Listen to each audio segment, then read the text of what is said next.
Good evening, folks. It is just a little after 5 o'clock, 5:01 here on Monday, November 27th.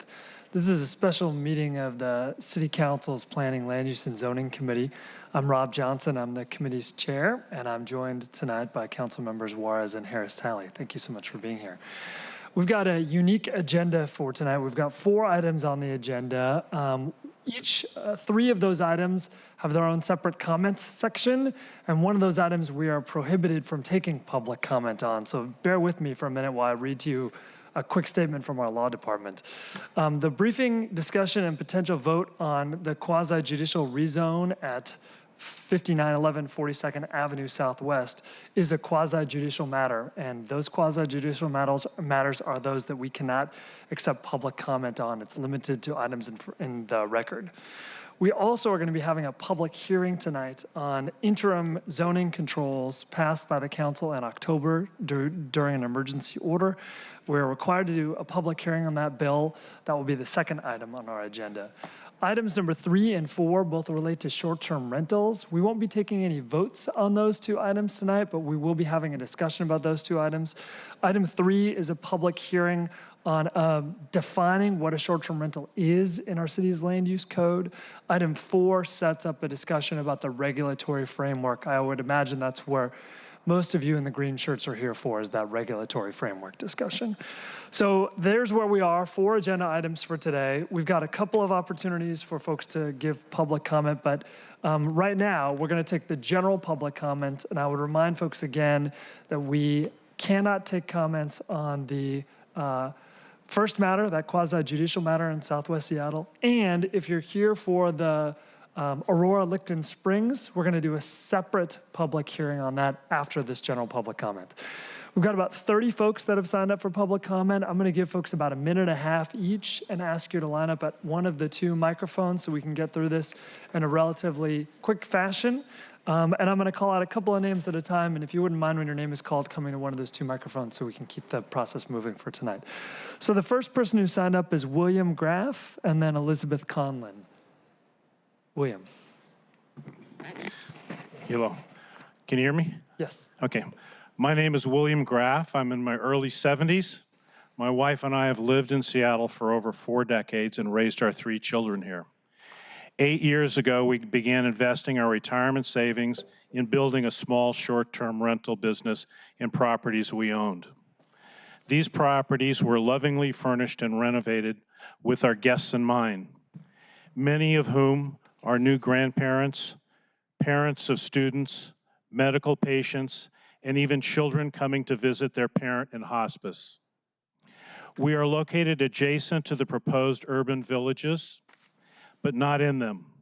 Our little family enterprise allows us the opportunity to earn needed additional income as we make the transition from too old to work a normal job to too old, and to employ people whose livelihoods depend upon us. It would be unfair and cruel to make us waste this effort and investment. Please allow us to continue to earn our living by grandfathering all existing operators. Thank you. Elizabeth, are you here? Elizabeth, you're going to be followed by Doug Frazier. And Doug, if you're here, if you wouldn't mind coming to the other microphone, please. Thank you. Go ahead, Elizabeth. Hi. Thank you, City Council, legislators, for paying this much attention to affordable housing. I'm glad I live in a city that's taking care of this before it's too late. A lot of fast-growing cities have not. I'm hoping that you will consider that many of us who are hosting, like me, are elderly people who just want to stay in our homes, and Airbnb short-term hosting is what helps us do that. There was some legislation recently passed. Now I'm to be charged $8 a night. My off-season rate is $35. For me, that's 22%. Average hotel at $193, that's 4%. I'm hoping that as you move forward, that you will really consider who we are and be reasonable and fair so that we will comply because we want to be taxed.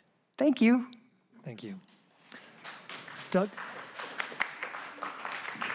Doug, you're going to be followed by Deborah Riley, I believe it's Deborah Riley. Hi, my name is Doug Fraser. 5 years ago, I was homeless. Today, thanks to STRs, I have a job. I want the STR legislation to reflect not only my reality, but many of the people I work with, by protecting good-paying service jobs and providing a steady tax base that can be used to fight homelessness. Grandfathering in current STRs meets those goals. Councilman O'Brien amended the night fee to $14 so that the city would get $7 million. The entire council approved it. Don't undercut those monies by implementing restrictions without grandfathering in current units. I check in people to 31 condos in 4 buildings whose declarations for the past 20 years have allowed STRs. All owners became a part of those communities knowing the rules. Although the city's grown, I believe it is unfair to punish small individual owners who have 2 to 3 units. These small owners provide our jobs and your taxes. Grandfather them in. Thank you. Deborah, you're going to be followed by Richard Lazaro and then Samantha Sayers. Good evening. My name is Deborah Riley. I'm 70 years old and have multiple sclerosis and have no retirement program except for a minimal amount coming from Social Security in the amount of $779 a month. I have lost both my sons and therefore have no one to care for me or help me in any way as I start down the slippery slope of aging. 4 years ago, after the death of my second son, I invested my hard-earned retirement savings and bought 2 fixer-uppers. They are now the best-looking homes in my neighborhood. I am not in an urban village designated for preferential treatment in terms of the number of properties allowed. My retirement plans were based on 5 years ago so that I could support myself. Changing the rules now to not allow me to run my 2 vacation rentals will be devastating to me. I request that all of us who've made investments before this legislation began being talked about be grandfathered in. Thank you. Thank you. Richard? Richard is going to be followed by Samantha and then Sandy Martin. I think it's Martin. All right. Good afternoon, and thank you, Mr. Chairman, members of the committee. My name is Richard Lazaro. I'm a resident of District 3 and the Seattle Government Affairs Manager for Expedia. For nearly 2 years, the Council has engaged stakeholders on all sides of the question of vacation rental regulation. The legislation before you has been crafted entirely within the context of the affordable housing and homelessness crises and represents a compromise that keeps Seattle's short-term rental economy and affordable housing market moving forward together. We respectfully ask that you not make damaging 11th-hour changes to this carefully written compromise. Please reject attempts to impose new taxes that would further place the small business people in this room on worse footing than multinational hotel chains. Please reject changes that would favor one platform over others. Imposing a primary residency requirement within the 2-unit cap would not only drive down the important revenue for affordable housing, it would effectively hand a monopoly to an out-of-state corporation. We urge you to maintain a level playing field, for Expedia and its brands as we continue the process of bringing nearly 5,000 well-paying jobs to the city of Seattle. While we have significant concerns with the bill in its current form, it represents the essence of good legislating. Patient, inclusive, open discussions that result in a compromise bill that any one interest may find imperfect, but meets the needs of all of our constituencies. Please recommend approval of the bill without amendment. Thank you. Samantha? Councilmember Herbold, thank you for joining us. Samantha, you're going to be followed by Sandy Martin and then Cheryl Kuchik. Hope I got those right, sorry. Thank you. My name is Samantha Sayers, and I'm a 5-year resident of Seattle, and much like that gentleman before me, I was also once homeless in the city and have been able to afford housing now because of vacation rentals. I exclusively serve Airbnbs and short-term rentals with my own cleaning company, and it helps to vary my rent and my 2 employees. Additionally, I am a real estate agent, exclusively working in the rental market and property management. I am privy to an inside look at how prices are decided, what vacancies are on the market, and what impacts a renter's choice in where to move and how much they can afford. With an influx of brand new apartment buildings, vacancies on market are now able to ask for higher prices. There is not a lack of apartments in Seattle. This is a lack of people that can afford them. I know buildings with Airbnbs and vacation rentals, both, and vacation rentals and vacancies are on the market, and the vacancies are sitting on the market. Limiting vacation rentals will not change the housing crisis. I am encouraged by the effort of the city to contend with the housing crisis, but I beg them to consider the whole picture and not to pursue a small niche of circle of people who are just trying to survive in a boom city. Thank you. Thank you. Sandy Martin, are you here? Yeah. Hi, Sandy. And then Cheryl Kuchek. Hope I got that right, Cheryl. Hi, I'm Sandy Martin. I am a resident in District 4. Having followed the STR process almost from its beginning, I would like to note that the STR committee overall has been accessible, transparent, receptive, fair-minded, and inclusive. Your work result is thorough, thoughtful, and appreciated. The only thing to add is to encourage you to hold steady with what you have got, to keep regulations straightforward and clear so they are easily enforceable, and while increasing economic opportunity for residents, keeping in mind your concept of a level playing field rather than assisting the big players in getting bigger to the detriment of your stated goals of livability, affordable housing, preserving the housing stock, and protecting the livability of neighborhoods. I obviously support the compromise ordinance as is and would like to also give you a thank you. Thank you, Sandy. Cheryl, you're going to be followed by Michelle Aquavella and then Seth Gordon. Hi, I'm going to try and put a really human face on this because I'm fighting for something here that helps me make ends meet. I don't know if you've ever been in a position where you had to be so careful with your utility bill, whether it's electricity or water or heat, but to the point where you don't flush every time, where you just are trying to make it after a real crazy divorce that you still have the house that you love. I finally was lucky enough to have this opportunity to use Airbnb to help me make ends meet. I work 70 hours a week to keep my house in Seattle. And I'd like to keep the opportunity to do that. And I'd like you to make it reasonable so I can keep doing that. I want to be legal. I want to be upfront with you. But I really want you to think about the people that Airbnb, the platform, was really born and raised on. It's become something completely different, and I believe there needs to be regulations. But I want you to see the face of the people that are working their butts off to keep their homes. And I've lived here since 1989, and I've been in my home since 1993, and I'd like to stay there. Thank you. Thank you, Cheryl. Michelle is going to be followed by Seth Gordon and then Laura Spangen. Good evening.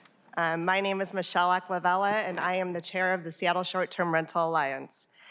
Most of the people here in the lime green shirts are represented by the Seattle Short-Term Rental Alliance. We stood before you months ago and urged you to tax us and use that money to fund affordable housing initiatives. We are happy to be partners with the city in providing solutions to the affordable housing issue. We did this as part of the agreement that you allow homeowners to permit 2 short-term rental units and grandfather in a minimum of 4 urban centers. This was a compromise struck after months of negotiations and conversations, balancing the needs of our community. The Affordable Housing Committee agreed to this compromise, and we, the Seattle Short-Term Rental Alliance, dropped our legal appeal. Now, I am very disappointed that Council members O'Brien and Herbold are trying to renege on our deal. A deal is a deal. 2 units is 2 units. It's not primary plus 1. And do not further restrict grandfathering. We held up our end of the deal, and now we expect you to hold up yours. What you feel in this room is fear from people who make their livings off short-term rentals, fear that you hold the power in your hands to take away their means to pay their rent and feed their families. This is no exaggeration. My business manages 56 rentals and employs 22 people. That means more than 1 job for every 3 short-term rentals. These are housekeepers, maintenance techs, and reservationists. These are people who live paycheck to paycheck.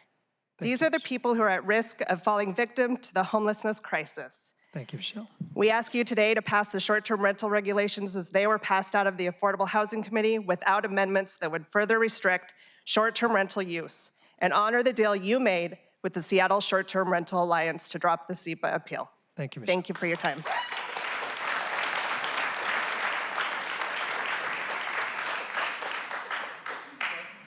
They're going to be followed by Laura Spangen and then Paul Nelson, and welcome Councilmember O'Brien. I just have the simple request of being taxed to grandfather in the existing units which I own and operate and have for the last 7 years. I purchased one of the homes out of foreclosure and kept it out of the hands of big banks so that people that have family in the neighborhood could ultimately stay there. And I think I don't want to be in a situation where I'm forced out of a legal business that I invested in because it's been lawful up until the pending decision. So I request to be taxed and made legal by grandfathering. Thank you, Seth. Laura, you're going to be followed by Paul Nelson and then Derek Eden. Good evening. Thank you so much. I'm Laura Spangen. I'm the Airbnb Policy Director for the Northwest. I very much appreciate all of the work that you've done on this issue and that so many people in this room have done over the last 1.5, almost 2 years now. What you have come up with is really a compromise, a great compromise, or a bad compromise, right? I think there's that old saying that if everybody walks away from the negotiation table unhappy, you know you've struck a good deal. And that's kind of what's happened here. And so we really appreciate that. There's two things that Airbnb and HomeAway, Expedia, and everyone in this room have always said to you over and over again for the last 2 years. We want to pay our fair share in taxes, so please can we work on a tax ordinance? And we also understand that there needs to be limits and regulations and limiting how many units people can have to ensure that you keep your goals of ensuring there's affordable housing and good housing stock in Seattle. And those two things have been done. We are willing to pay our fair share. In fact, we're willing to pay more than our fair share with the tax deal that was passed a few weeks ago. This community is willing to do that. But we also want to keep the limits that you put in place a few months ago that we worked very hard on, allowing 2 total listings. So please, we're willing to pay our fair share. We're willing to pay more than our fair share. But we also want to ensure that you keep the limits that we worked so hard on, 2 total. Keep that. Please pass the compromise ordinance going forward this year into December. And again, thank you so much for all of your hard work. We appreciate it. Thank you, Laura. Be followed by Derek Eden and then Kim Halverson. Hi, I'm Paul Nelson. I'm the rental agent for Spring Street Center, AKA Subud House, owned by Subud Greater Seattle since 1974. We're part of a worldwide spiritual organization that was founded in Indonesia in 1947. We've hosted people from all over the world, many of whom cannot afford the $200 to $400 a night rentals that are in hotel rooms in the Squire Park area. We're at 15th and Spring. We use the funds that we earn from Airbnb rentals to maintain our house for members to do our spiritual practice. Our membership is getting older. It's dying like many churches and other spiritual communities, and Airbnb is really essential for us to maintain this 110-year-old house, which was formerly a Lutheran church and also a center for hearing impaired people. I know that there's an exemption for spiritual communities, and I'm grateful for that amendment. I will also echo what was said here earlier, that the proposed $8 a night fee is high, given our cheapest room in the off-season is $45 a night.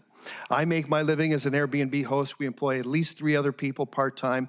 I also run a literary arts organization, and having Airbnb as my living affords me the time and ability to engage in literary arts in the community, which we've done for the past 24 years. We understand the need to regulate Airbnb, and I hope that you'll do so with a light touch for the thousands that depend on this income to survive in a city where rents are rising so rapidly. I've lived in King County since 1988. I'm grateful for your care and consideration. Thanks. Thank you, Paul. Derek Eden and then Kim Halverson. I'm Derek Eaton. I own Seattle Oasis Vacation Rentals, a business that I started when I lost my job and my income to the financial crisis. It was something that I was a couple months away from, potentially being homeless myself, potentially. However, this business has blossomed out of that. I now employ 10 people, some of which live in affordable housing. I strongly encourage you to either stick with the bill as it is or expand it so that all existing legally tax-paying units get to continue. You've heard from multiple people today that have invested their retirement, everything. This business is not something that it just stops at 8 to 5. It's a nonstop business. It's a hospitality business. We are pouring our hearts and our souls and our lives into this business. And to have just one day with the stroke of a pen, that to be ripped from us, that's something to not take lightly. So please, please consider grandfathering all existing businesses before you sign this bill. Thank you very much. Thank you, Derek.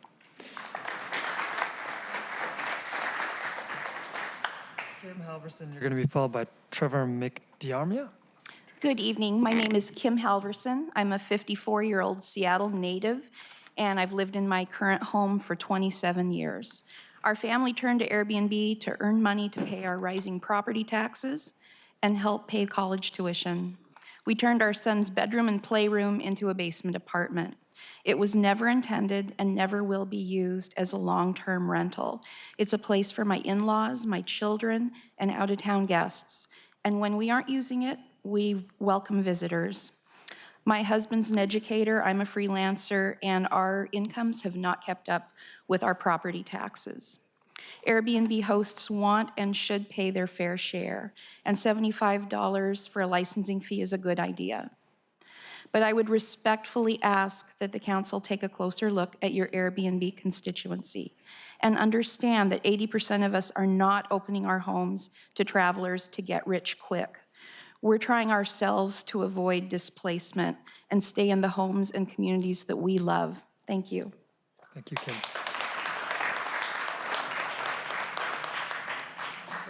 Trevor, you're going to be followed by Tim Boyd and then John Clark.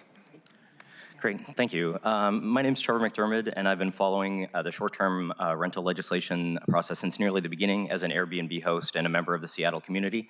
And though I don't agree with all aspects of what's been proposed, I feel the process has been inclusive and that all parties have been well heard. The proposed legislation coming out of committee represents a compromise legislation which balances representation of the interests of existing homeowners, those struggling to keep their existing homes with an entrepreneurial spirit, and the Seattle community as a whole. The compromise made with the Seattle Short-Term Rental Alliance included taxation often in excess of what is applicable to hotels in the city of Seattle when nightly rates are low, for representation, and 2 unqualified units. Mike O'Brien would seek to undo this compromise and all of this work at the last minute with amendments. I'm here to ask you to pass the enforceable common sense legislation that was recommended by committee without change. Thank you for your time and consideration. Thank you, Trevor. Hi there, I'm Tim, and I'm trying not to duplicate much of what's been said already tonight, but my story is almost the same as the last woman that was up here. We ran out our basement. It never has been and never will be a long-term rental, though I do understand, the idea of trying to maintain, some rental stock out there. But in my case, and I know it's anecdotal, but it's also the anecdotal case of every single person that I know personally. I don't know everybody here clearly, but we're all just trying to get by. And the people that we service are people that either would not be coming to Seattle, not spending their dollars at our local businesses. We charge between $60 and $80 a night on the far edge of the city in West Seattle, areas that are not serviced by the hotel industry. And the people that we service, if they aren't going to make these trips, what I'm saying is they can't afford an extra $14, $16 a night. That's 20% more than what we're already paying on the state tax. What I'm saying is just like, how about make it a little bit more fair instead of us flat $8 and $16 for whole units or room shares? How about a percentage? The state does a percentage. I've paid thousands of dollars in state tax over the years. Make the city have something fair that's just a percentage for units like mine so that those of us that are just trying to provide something affordable and stay in business aren't run out of business by such a heavy tax burden. Thank you. Thank you, Tim.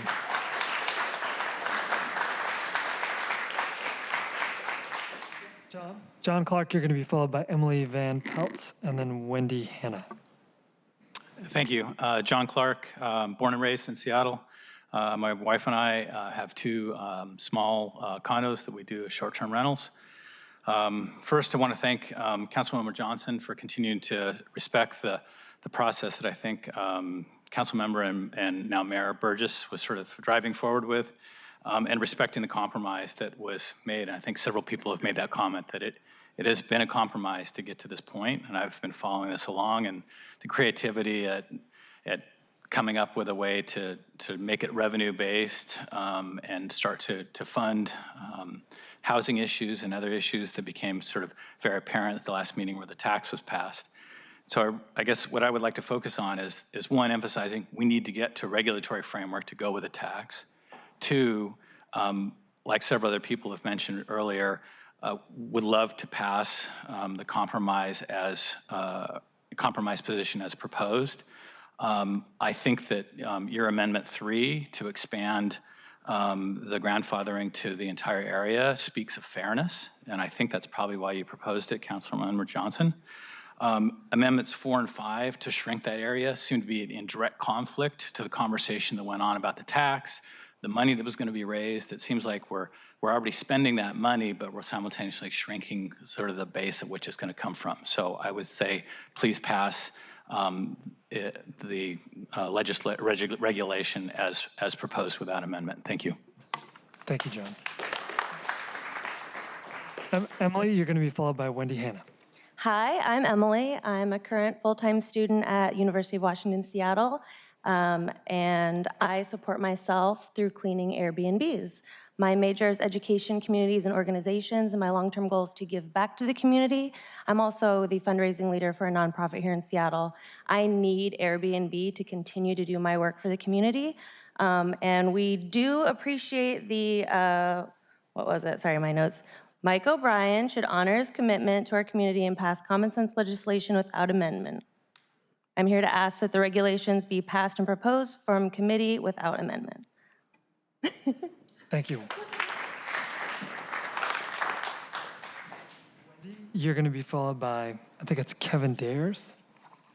Hi, my name is Wendy Hanna. I'm a resident of West Seattle. A different perspective. This past summer, 3 notable events took place. June turned 90, Sylvie was born, and Alistair turned 1. These notable events were not family affairs, at least not in the sort where a blood relationship is concerned. These events happened in the lives of my neighbors to the north, to the south, to the east. But a neighborhood is its own type of family, and we celebrated these wonderful events just the same. This fall, something else happened in our neighborhood. A new house built on a previously vacant lot was completed. The owner, a builder, opted to list this house for short-term rental rather than selling it or finding a long-term tenant. This house has 4 bedrooms, it sleeps 10, and has parking for 1 car, and it enjoys a west-facing view. The first short-term renter arrived on a Friday afternoon. There were 6 cars. The blinds in this view home were quickly shut. The 6 cars and closed blinds persisted through the weekend. The next weekend brought 8 cars. 2 weekends after that, I lost count. I saw a man drive down our road in a white Jeep, hand something through the car window to a person who came out of this house, then watched the Jeep turn around and the man promptly walked back inside. My 10-year-old daughter asked me to play basketball with her in the driveway not 5 minutes later. I said no. I called the police instead.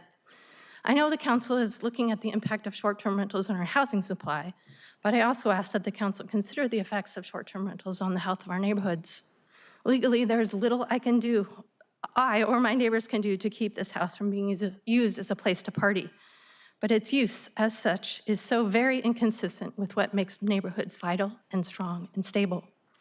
I can't put a price on the value I have for my neighbors. But I can tell you what I would give to have the short-term rental closed, just about anything. No neighborhood should be subject to a short-term rental that, for whatever reason, attracts a house party crowd weekend upon weekend. Thank you, Wendy. Thanks. Kevin? Kevin, you're going to be followed by Van Woods and then Rob Aarons. My name is Kevin Darius, and I am a resident of Belltown. Seems to be a lot of talk regarding the regulations, so instead of expounding upon that, I'd like to more just state what my neighborhood would lose by the restrictions and losing Airbnbs. We've been operating Airbnbs in Belltown for 3 years. We have 6 Airbnbs, and we provide employment for 5 people. Tax-wise, we already pay a large amount of taxes, over 30 grand on our net profits last year, and to add a $15 nightly would increase our tax burden by almost $32,000 a year, which would eliminate one of my employees' positions. One of the talks is in regards to housing and I guess rental cost. What I can say is that in my building downtown, our current units on the market, I have a 1-bedroom at 700 square feet for $1,400, which is $2 a square, almost $1.50 under the Belltown average. And the reason we're able to maintain that is because of the premium that we make on Airbnbs. So in eliminating and restricting the Airbnbs, you wouldn't only be causing a loss of employment for the 5 people who currently operate with us, but with 1,500 bookings last year and let's say $100 a night or a booking per guest, which I think is on the very low end, you also lose $150,000 directly into our local community, and you lose our ability to maintain rents at $2 a square foot for our tenants. If we lose Airbnbs, those numbers will rise to the average $3.50, and you will see a greater unaffordability for the people who live in that neighborhood. Thank you, Kevin. Van, you're going to be followed by Rob Aarons and then Dale Carroll. Hello, my name is Van Woods. My wife and I started a short-term rental business 8 years ago, and my wife completely changed her corporate career path to allow her to stay home with our 2 small children. I've been involved, and we have both been involved in this process from the beginning, helping Derek and Michelle stand up the Seattle Short-Term Rental Alliance, which is sSTRA.org. And short-term rentals have let us pay our mortgage and our ever-increasing property taxes. We've spent 2 years negotiating with you, and I would echo the appreciation for the fact to be able to provide that input and to feel that we've been heard and negotiate, but also to remind you that even the $10 a night was excessive to us. Going to 14 is a compromise. It's a very bad compromise for us, but we want to move forward. So, in short, please say no to Amendment 4 and 5. Don't put us out of business completely by limiting the grandfathering regions. And if anything, the $2 a night amendment for Amendment 6 for the platforms, why not up that to 4? There's nothing wrong with the short-term rental platforms making $1 billion last quarter. I'm a little frustrated, but I came to the table to want to pay my fair share. I don't feel like short-term rentals have caused the housing affordability, but we have come to the table repeatedly to say that we want to contribute to that. Thank you, Van. Thank you.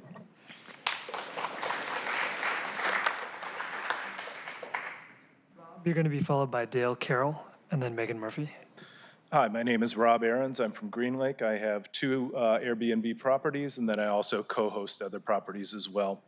A lot of what we're talking about is the regulation. I have no problem with being licensed, being taxed, and being regulated. I think that helps everyone. What I do have a problem with is the discussion of the impact on the housing supply and the affordability. Using your numbers, which I pulled from this and the fact sheets, I think we're only talking about 300 to 700 units that would be put back on the market, on the long-term market. Currently, there's 300,000 approximately houses in Seattle, and we're looking for another 50,000 with the HALA up zones. So 350,000 units, and we're only talking about 300 to 700 Airbnb units. That's only 0.2%. Does that really have an impact on housing affordability? I don't think it has much. So I think we're making a bigger deal about this than it actually is, and I'd like that to be part of the discussion as well.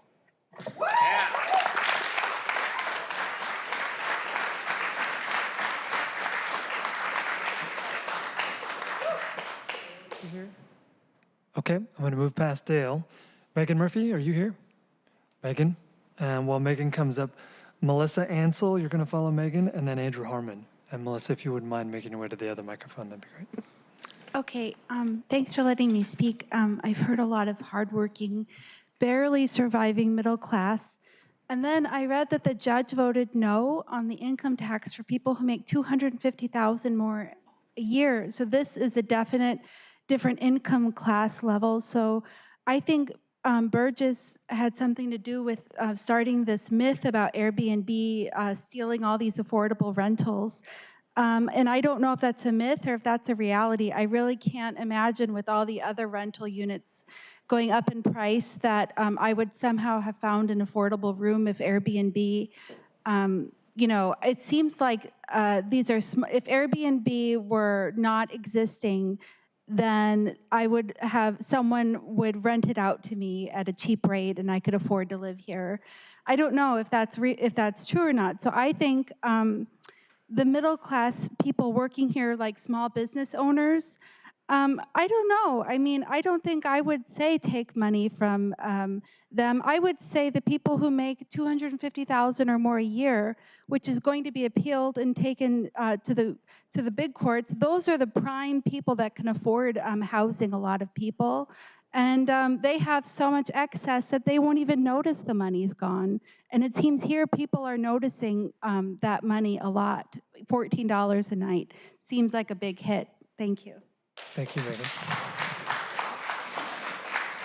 Melissa? Melissa, you're going to be followed by Andrew Harmon and then Claudia Kurtzer. Melissa, please. Hello. I just want to say that short-term rentals has created a community I never imagined for America, and I see travelers as my neighbors, not strangers, especially when we live in such a tourism city, a city full of tourism. I've hosted 80+ guests who, because of my reasonable rates, stayed longer in the city and spent their money at the many local businesses recommended by local hosts like myself. And above all, in this increasingly expensive and beautiful city, short-term rentals has enabled the hourly wage worker like myself to live in the city they work in. And I'm proud to be a Seattleite, and I'm grateful that I found a way to live in the city. That's it. Thank you, Melissa. And then Claudia Kurtzer. Thank you. Like many other people here, I am also a homeowner. I think sometimes we think these Airbnb rentals are run by giant foreign REITs or something that are kind of taking over all of Seattle, and that's simply not the case. I own a home in Queen Anne. We bought that home in 2011. We've done extensive renovations on that house, spending thousands of dollars in fees to the city of Seattle for construction permits and SDOT permits. It just goes on and on. We spent hundreds of thousands of dollars investing with various tradesmen here in Seattle, setting up our home so it can be used as an Airbnb. It is also licensed as an ADU, and we went through that entire process with the city of Seattle, including the full plan review, which took over 6 months to do. Now that we're up and running as an Airbnb, and based on the taxes that were passed in the last session, we'll be paying $4,200 in additional taxes, assuming we get 300 nights a year sold. I would ask that the council simply preserve our ability as homeowners to use our property how we would like to welcome guests from out of town to use our homes as Airbnb. Thank you. Thank you, Andrew.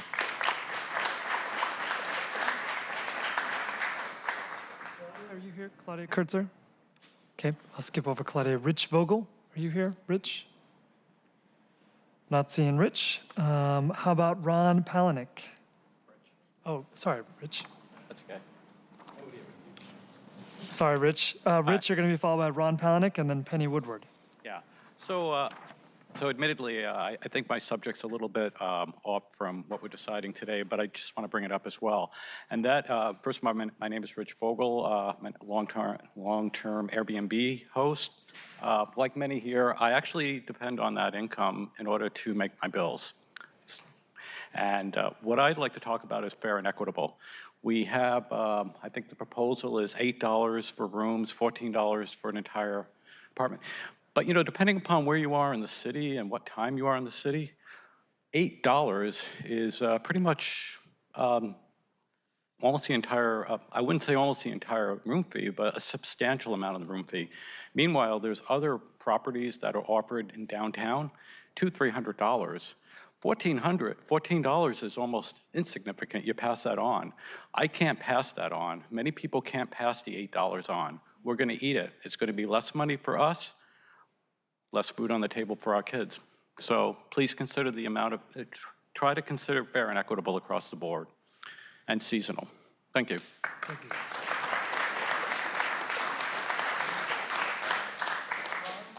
Ron Palaniak. Sorry. Ron, as you come forward, Penny Woodward, you're next, and then Adam Simon. And Penny, if you're here, if you wouldn't mind coming to the other microphone. Thank you. So I don't really have a lot to add because a lot of people have actually mentioned a lot of great points that we actually agree upon. Bottom line, we set up a rental. My wife's got a part-time employment out of this. She's actually employing housekeepers. We've actually had somebody come into Seattle last year in the wintertime, and he was dreading coming to Seattle because it's gray and dark and stuff like that. And my wife's really good with interior decoration. That's kind of one of her passions. And she was just like, she decorated the house. The guy comes in and he's just like, wow, I actually am looking forward to come to Seattle. And him and his family have been here. They're actually looking forward to come back sometime in the future. And of course, this comes back with, people spending money in the restaurants, grocery stores, and so on. And it's evident with all the pizza boxes and Dick's burger, wrappers and stuff like that in there, that the money flows into the community and is actually giving a lot of spin-off jobs and opportunities in the Seattle area. Anyway, that's all I was gonna say. Thank you, Ron. Penny? Penny, you're going to be followed by Adam Simon. Okay, I just wanted to say I love living in Seattle, and I also have discovered that a way that I can afford to stay in my home is become an Airbnb host. And I've been an Airbnb host for almost 2 years now, and what I've discovered is I've met the most amazing people from all over the world. And it allows people that wouldn't normally be able to afford to stay as long as they do or or do the things that they are able to do. Also, it gives me a way to help promote small businesses in my area because we have guidebooks and people are always looking for recommendations. And I just, I've had the pleasure of, just helping people that are getting settled in our city, coming to work at other, jobs. I just met a really nice couple from Facebook that are just moving in the area, and they, really, enjoyed the interactions. I think it kind of is a different mindset of the people that stay at Airbnb. It's not somebody that is going to be staying at those expensive hotels. So I'd like you to consider the fact of the revenue that we actually bring into the city. Is also as a way of us being able to afford to stay in our homes. So thank you. Thank you, Penny.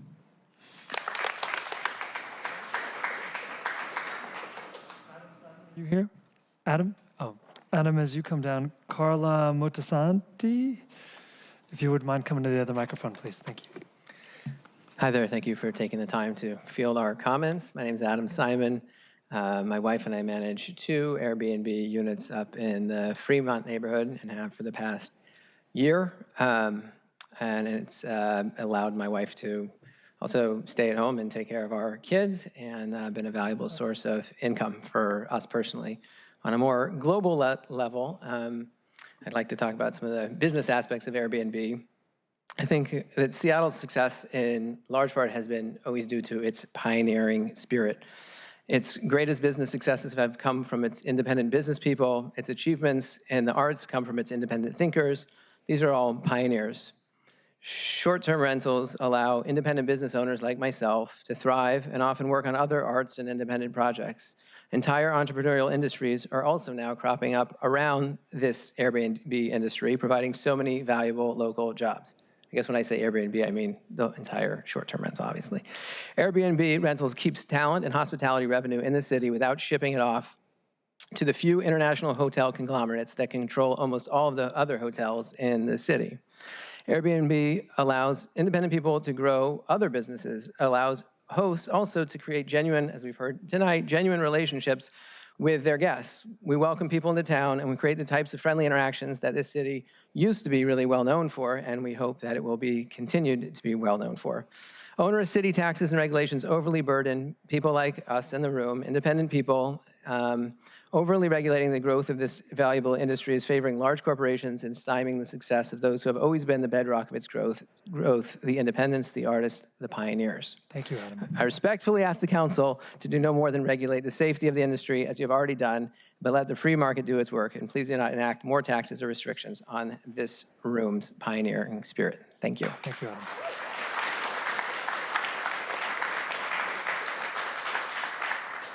I'm Carla Motashimi, a little nervous, but I am a single mom. I own my own business, and I also run an Airbnb out of my house. I'm putting my daughter through college, and the Airbnb helps me to be able to do that. It provides a space for people who are scouting the city for residents. This is a very expensive place to live, and to find permanent housing is very challenging. But it can be facilitated by the host. What schools? What neighborhoods, what's more affordable, what your vibe attracts your tribe. So if you are coming into the city and you don't know where you belong, then a host can actually facilitate that. Community is very important. Staying in a hotel or a motel is very cold, and it doesn't give a stranger the experience that this beautiful city can give. I personally had 3 people come to my Friendsgiving on Friday. These are great people, and they're staying in the city now because I could tell them where I think that would be the best place for their children to be going to school. The guests can use the money they save to find permanent housing or enjoy some of the local flavor, as has been already stated before.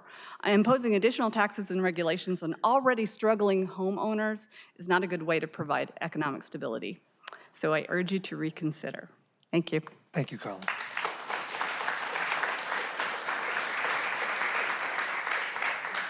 Three more folks. Cheryl Belcher. Cheryl, are you here? Yep. Hi, Cheryl. Cheryl, you're going to be followed by Ben Capdevia, and then Allison DeLong.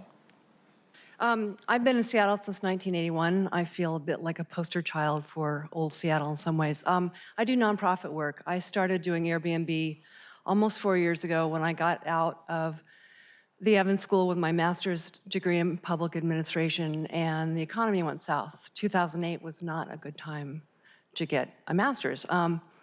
My friends are biologists and city workers and folk musicians. In other words, if they didn't buy 20 years ago, there's no way they can live here anymore, and they don't. I also help build tiny houses for the homeless as volunteer work. A couple things, and some of these are not going to be popular. One is I would like you to consider that not all of us who rent our homes do so, we wouldn't have housemates. My house is 112 years old. It's 965 square feet. My bedroom is 6.5 by 8, and that's the only one I don't rent out. I rent 2 bedrooms, and it's tight. If I could get a job back in my field, I really have enjoyed a lot of my guests, but I'd love to have my house by myself, and I think a lot of us are in the same kind of position. So along that, I'd ask you to really be careful in regulating primary residences. It's my home. I worked my ass off for it for 18 years. And this has actually helped me keep my house. I don't make a lot of money from it. We won't even go into numbers, but I'm not making mortgage yet this month. I would like to see things keep it simple. And I'm out of time. One of the things, fair and equitable, if you could do it as a percentage, not as a flat tax. My rooms are 54 and 59, and there's no way I could swallow it. And I wouldn't make mortgage at all, even in the summer. So, thanks. Thank you, Cheryl.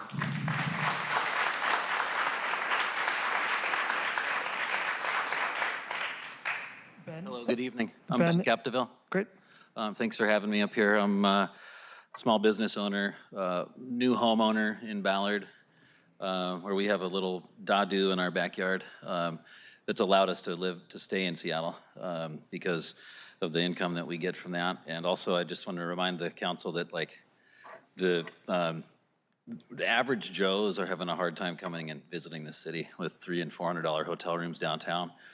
Ballard is somewhat of a hotel desert, right? We've got the Ballard Inn and the Ballard Hotel, they're always booked. The Hotel Nexus is quite a ways away, and other than that, there's just no place to stay. And I mean, everybody in this room and everyone that has lived in Seattle for some time knows that average Joes aren't coming here to stay, because people that can't afford to pay $300 or $400 a night for a hotel room in downtown rely on people like me and other folks in the room to have a hospitable, affordable place to stay. And I think that that's one of the coolest things about Airbnb. And we need to be able to keep this alive and keep us in this house in Ballard, where we plan on living for a long time, and also housing relatives, parents as they age.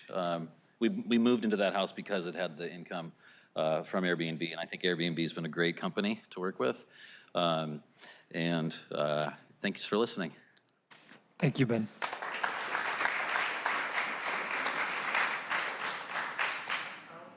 Allison, you're our final speaker for tonight.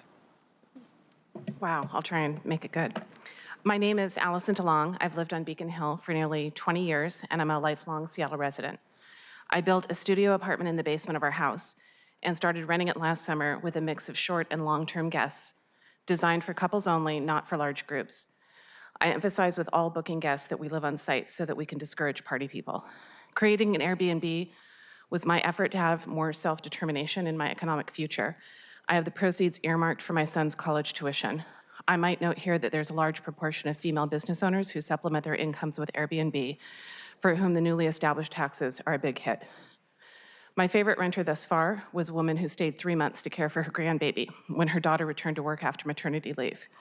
We've had several week-long guests visiting family nearby, and helping my neighbors in this way is something that gives me great pleasure. I let guests know in advance how convenient light rail is so that most don't rent or park cars, and we refer them to all the great restaurants in our neighborhood so they have a real local experience while supporting our neighborhood businesses. I emphasize quiet hours and courtesy to my neighbors.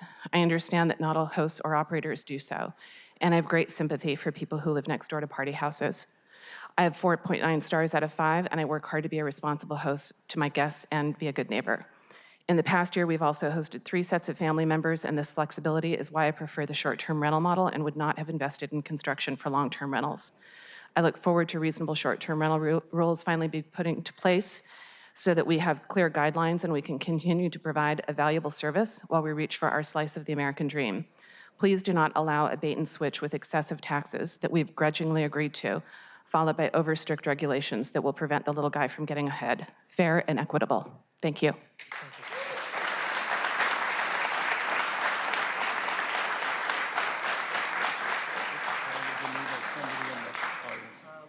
Item number 1, Spencer Williams from my office. Would you please read that item into the record, the contract rezone of 5911 Southwest 42nd, while Eric McConaughey joins us at the table. We have clerk file 314343, an application of the West Seattle Church of Nazarene to rezone property located at 5911 42nd Avenue Southwest from single-family 5,000 to low-rise 1, multifamily residential. Eric McConaughey, Council Central staff, thank you for joining us on this late Monday evening. Can you give us a quick walkthrough of this quasi-judicial rezone? Certainly will. You already covered the fact that it is quasi-judicial, so we'll just jump right into the meat of this. This proposal would rezone a single parcel of land that's right near the corner of South Juneau Street and 42nd Avenue Southwest in West Seattle. You would take it from single-family 5,000 to low-rise 1. The parcel is just shy of 19,000 square feet. It's addressed, for the record, at 5911 42nd Avenue Southwest. The applicant for the owner is David Neiman. He's the principal at Neiman Tabor Architects. And the owner is the West Seattle Church of the Nazarene. And I hope you'll forgive me and many of the folks from West Seattle Church of the Nazarene if I say WSCN to refer to them. So what's before you is attached to the memorandum from central staff is a findings, conclusions, and decision document that would grant the rezone, and we'll cover that in a little bit. Today, the council introduced and referred a council bill that has a property use and development agreement attached to it. That is associated with this and necessary for this rezone, but would be taken up at full council. That's just a technicality, but I'm just sort of describing what's before the committee today for recommendation. Let's take a look. I'm going to work backwards through the slides. So here's a picture of the existing conditions. At the north end, in the parcel that is not part of the rezone, is the church building itself. There's a house here that's associated with the church. And then there's some large trees on the property. This area that I'm using the arrow to sort of describe right now is the rezone area. There's an alley that runs here.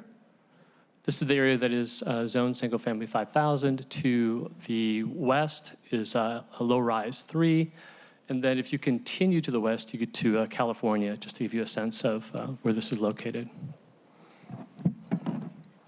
The proposal that would take advantage of this proposed rezone would construct 3 townhouse structures with a total of 6 units.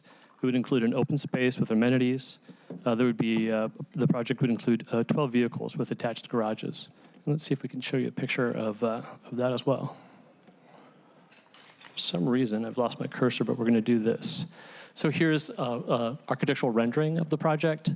This would be looking from the east to the townhouse structures, and you can see the open space amenity that's shown. And then kind of rising up are the trees that are on site. This is a view looking down on the project, and you can see the church property to the right-hand side of your picture, the parish house, and then again the 3 townhouse structures that are clustered to the west and off the alley.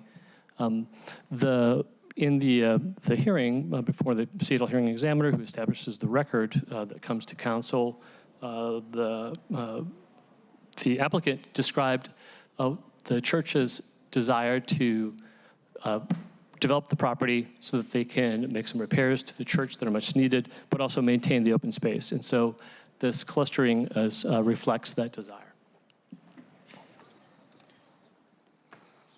By way of background, I'll just describe some other city decisions in this area. In 2015, the City Council adopted amendments to the future land use map, including this area. And that amendment redesignated this area from single family to multifamily. That was a necessary step to get to the rezone that's before council today.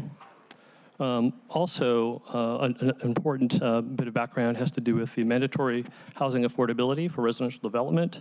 In August of 2016, City Council passed Ordinance 125-108 that created that new chapter.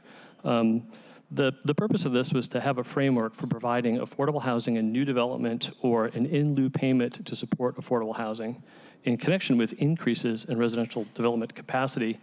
Now, as you know, council has been looking at MHA in certain parts of town, and some places those rezones have happened, and those fees and percentages do apply.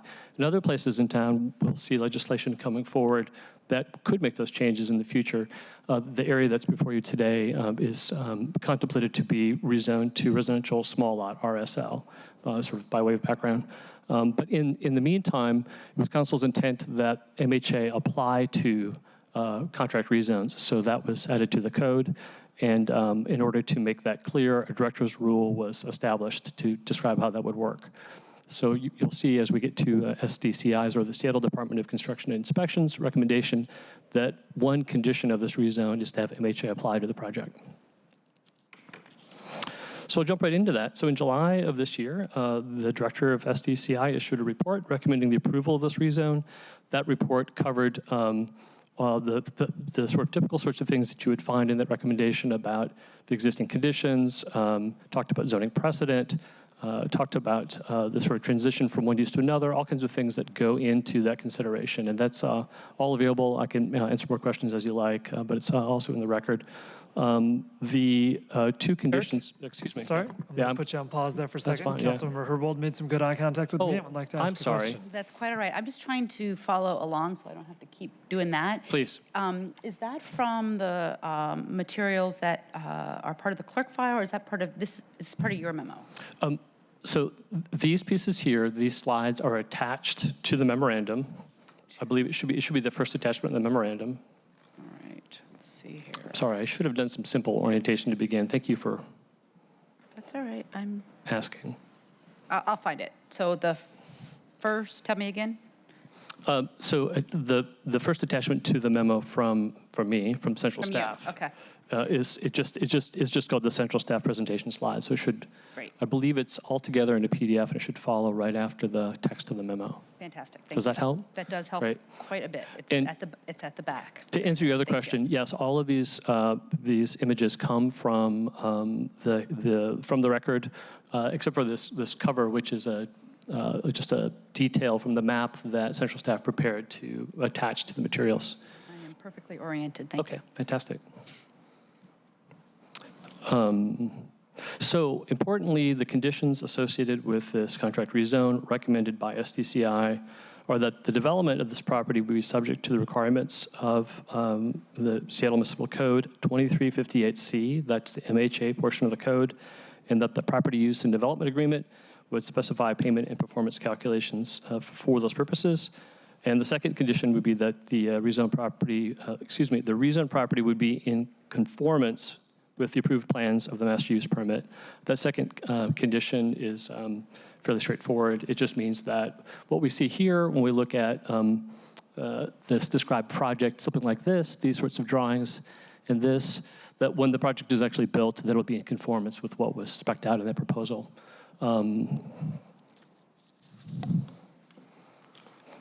So then following that recommendation, the hearing examiner did hold a hearing on August 14th, covering the full range of things that can be offered at that. The applicant testified that the church was looking for a way to find some money to continue their mission, but also to do it in such a fashion that it fit in what was going on in the neighborhood and it meets the approval of folks in the community.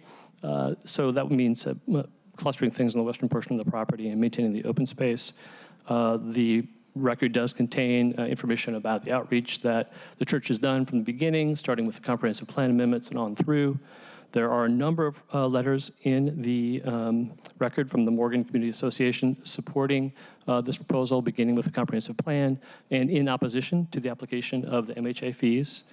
In that letter also is, in the record is a letter from the Pastor Emeritus, Terry Matson of WSCN, and he says that from the beginning, the purpose of this was to maintain in perpetuity an informal park as part of the neighborhood and to upgrade and repair the facilities and the land.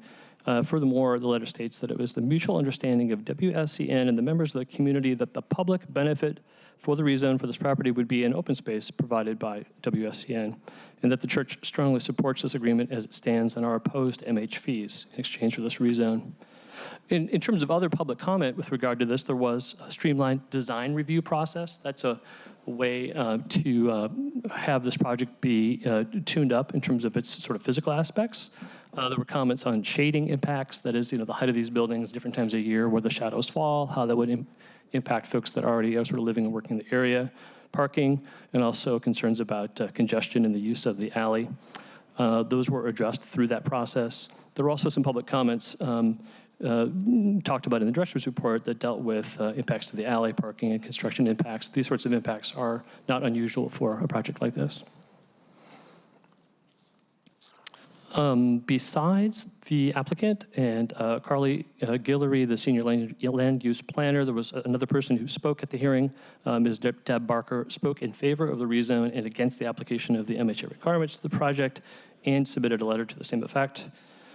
Following the hearing and a site visit, the hearing examiner submitted his findings and recommendations in late September, approving the rezone subject to a PUDA, Property Use and Development Agreement, with conditions that were the same, that were identical to those recommended by SDCI. On the same day, Mr. Neiman, the applicant for the church, wrote an email to the hearing examiner requesting that those findings include his objection to the application of the fees. So in short order, an amended findings and recommendation was prepared and sent out, making that change and making no other changes to the recommendation. I'll pause there just for a moment. make sure that I haven't missed a question or someone trying to make contact with me as I move forward. I'm just cognizant of the great deal of work that the committee has to do tonight, so I'm moving along with alacrity. I'm not seeing any questions at this point, Eric, and I think that you're probably pretty close to your conclusion. Okay, here we go. So before you tonight is the finding, conclusions, and decision. That document would adopt the hearing examiner's findings of facts and conclusions or recommendations and add 2 other findings of fact. Number 1, that the rezoned area is an area where increased residential development will assist in achieving local growth management and housing policies. And number 2, that approval of the rezone provides substantially increased residential development capacity in the rezoned area. In particular, under the city's land use code, the LR1 zone allows greater density than does the single-family 5,000 zone. So that's in addition to the findings of facts. Also through this findings, conclusion, and decision, council would apply the same conditions that SDCI recommended. Questions or thoughts, colleagues? Please, Councilmember Herbold. I would just be interested to take a look at the letters in the record from community organizations. I'd be interested to learn more about their objections to the MHA fee. Was it based on their thoughts that this action, that the council would take this action and those fees would not apply? Was it an issue where this is a new legislative development that they felt this project should not have to adhere to? Just would love to learn a little bit more about what the argument was there. Yeah, I think you've touched on 2 aspects of it. If you look at the history of the proposal, the proposal for the comprehensive plan amendments come before the change for MHA. And so in that beginning, when the church, as I understand from the record, conducted outreach and talked with the neighbors, the idea was support for the change in land use there in exchange for having some open space preserved. But that was for the comp plan amendment, correct? That's correct, but that thought continues on through, and then later on, with the notion of MHA fees applying, as described in the director's rule and as allowed in the code that was passed by council, I think that's the part that the community said that's too much. The deal was open space.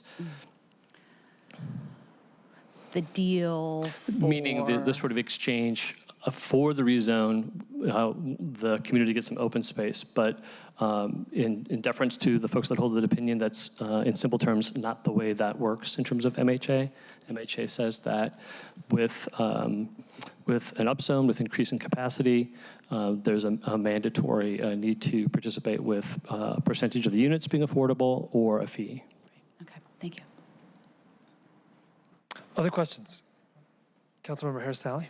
I just didn't know if, as a faith entity, there were any particular considerations around this project that we should be aware of, any exemptions or considerations there? There would be for the development of a building that was for a religious institution, but not for development of these townhouses, which are sort of market rate units. Yeah. Please, Councilmember Herbold. One other question. Often we focus on the fee associated with the mandatory housing affordability program, but there's also an option to perform. That's correct. To perform would be to have one of these for sale units available as an affordable home ownership opportunity. Is that That's correct. And it would be, since there's 6, the maximum requirement. It's 9%, but you can't require for performance less than a single unit, so it would be 1 unit. My understanding and checking with SDCI today about this and rereading the code is that it would be 2 units because 2 is the minimum, unless it was a single unit that had 3 bedrooms. I see. Okay. And are any of the units proposed to be single unit or 3-bedroom units? I can take a look and get back to you on that. I'm sorry, I don't have that right off the top of my head. And so even though the percentage is 9%, that there's a minimum of 2 units? That's right. If the percentage calculation falls in below 2, 2 is the sort of base. Got it. All right. So this was one that we had listed in the agenda as for potential action, but it sounds like there continues to be a lot of questions, particularly, on that issue as you outlined, Councilmember Herbold, of the trade-off between open space and MHA applications. So I'd like to recommend at this point that unless there are further questions, we hit pause on this and come back and discuss and take action on December 5th. The corresponding council bill that Eric referenced wouldn't be ready for us to take action at full council until December 11th anyway. So this is an issue that would, by necessity, have the clerk file and the council bill matched together. So we've got the space on the agenda on December 5 to come back around and take action on it, unless there's real interest in moving the bill today, in which case I'm happy to do it. I will be transparent with you all and say I believe that the hearings examiner's findings are consistent with what SDCI has recommended, and would be happy to support the application of MHA on this contract rezone as we've done on other contract rezones. But if members need a little more time and space between now and the 5th, and to talk about it more on the 5th, I'm happy to defer to that point. I don't want you to take up more committee time in a subsequent committee meeting. In general, I'm aligned with your position. I probably should have taken a look at the record after I received the central staff briefing that I received last week. And I'm happy if this is the preference of the committee to just abstain and vote in full council. In full disclosure, I'm, like I said, inclined to be aligned with your position on this. Sure. We had a great deal of conversation about the application of MHA in quasi-judicial rezones through your committee last year, and really pushed SDCI hard on finalizing their director's rules. So I'm very supportive of application of the requirement in general, but would just like to take a little closer look. As the other regular attendee at PLES committee meetings, Councilmember O'Brien, I'd welcome your thoughts. Yeah, I'm comfortable with it as is and prepared to vote on it at this time. Okay, that's a pretty good consensus of regular attendees. So with deference to those folks, I'd like to then make a motion that we recommend granting the application of clerk file 314343. I'll second. Any further discussion, folks? All those in favor, please signify by saying aye. Aye. Any opposed? Abstentions? One abstention. The clerk file is recommended. Again, this will move to full council on Monday, December 11th, along with a corresponding council bill. Thank you for staying, Mr. McGonigal. Oh, of course. Thank you for the time. So let's move on to agenda items 2, the Aurora Licton Springs bill. Spencer, will you read the abbreviated title of that ordinance and bill into the record? We have ordinance 125425 and corresponding Council Bill 119093, an ordinance relating to land use and zoning adopting a moratorium on the filing, acceptance, and processing of applications for the establishment, expansion, or change of use for certain uses on parcels with a Commercial 1, Commercial 2, or Neighborhood Commercial 3 zoning designation within the Aurora Licton Urban Village. As I mentioned at the outset of this meeting, this is an ordinance and council bill that the council enacted in October, but is still required to hold a public hearing on. I've asked Ali Panucci of our council central staff to give a brief overview of that action that we took, and then we've got 3 folks signed up for the public hearing as part of that. So Ali, why don't we start with your background, and then we'll welcome those 3 folks to come forward as part of the public hearing. Great. Thank you, Chair Johnson, council members. Ali Panucci, council central staff. On October 2nd, the council adopted Council Bill 119093 that established a temporary moratorium on establishing, expanding, or changing a land use to uses that are inconsistent with the goals and policies of the Aurora Licton Residential Urban Village Neighborhood Plan, which are adopted in the comprehensive plan. Based on the findings of fact set forth in Section 1 of that ordinance, the council found and declared that the ordinance is a public emergency ordinance that shall take effect immediately and is necessary for the protection of the public health, safety, and welfare. Unless extended by council, the moratorium will expire a year after the proposed bill became effective, which would be October 5th of 2018. Pursuant to RCW 36.70A.390, the council must hold a public hearing within 60 days of adoption of this moratorium to take public testimony and to consider adopting further findings, which is what is scheduled before, tonight. Just returning back to the reason for the ordinance, the goals and policies in the Aurora Licton Residential Urban Village Neighborhood Plan emphasize a pedestrian-oriented mixed-use neighborhood with appropriate transitions between commercially and residentially designated areas. This bill would temporarily prohibit businesses such as drive-in business or towing services, mini warehouses or outdoor storage, et cetera, that don't support that policy goal, and it provides time for the city to develop more appropriate development standards and zoning designations. The temporary moratorium applies prospectively and does not affect properties for which an application had already been made. And the bill sets out a work program for establishing the new regulations. That work program contemplates council consideration of new and permanent regulations in July of 2018. That's all I have. I'm happy to answer questions. Questions, colleagues? Okay, then let's open up the public hearing. I've got 3 folks signed up. There will be 2 minutes on the clock. I'd invite you to come up to any of the microphones available. Russ Saunders, followed by Tom Allen, and then Leah Anderson. Hello, my name's Russ Saunders.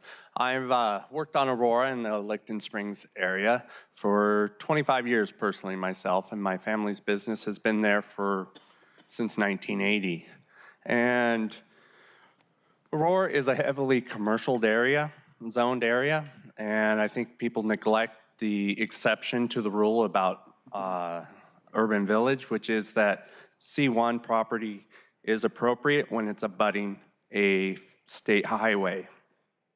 80% of this strip of Aurora is C1, C2 properties. It's heavily commercialed, and it doesn't meet the standards for NC3 zoning to be overlaid to it. I think that you should reconsider the actual recommendations of NC3. Aurora's not the most pedestrian safe street. I've been hit crossing it. I've been rear-ended on it. I see accidents all the time on it. I don't think that it's the best place to put an NC3 zoning. The other thing is C1 is designed to support single-family residences of the surrounding area. This section is centrally located and services all of the surrounding north end, north of Ship Canal. There's very few C1 properties. They're disappearing, being granted zoned to apartments. It's increased competition, driving up costs, which is essentially passed on to the consumer, which are residents, raising the cost of living by creating so much competition for this property. And my suggestion is that you reconsider or consider maybe a dual zoning, allowing both C1 and NC3 to allow property owners to decide how to develop their property. Thank you. Thank you, Russ, for sticking around for a good hour and 20 minutes until it was your opportunity. Tom?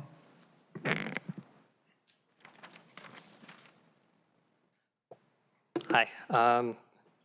With this week's news of the neighborhood groups going against HALA, I think it's vitally important that we continue this moratorium on development.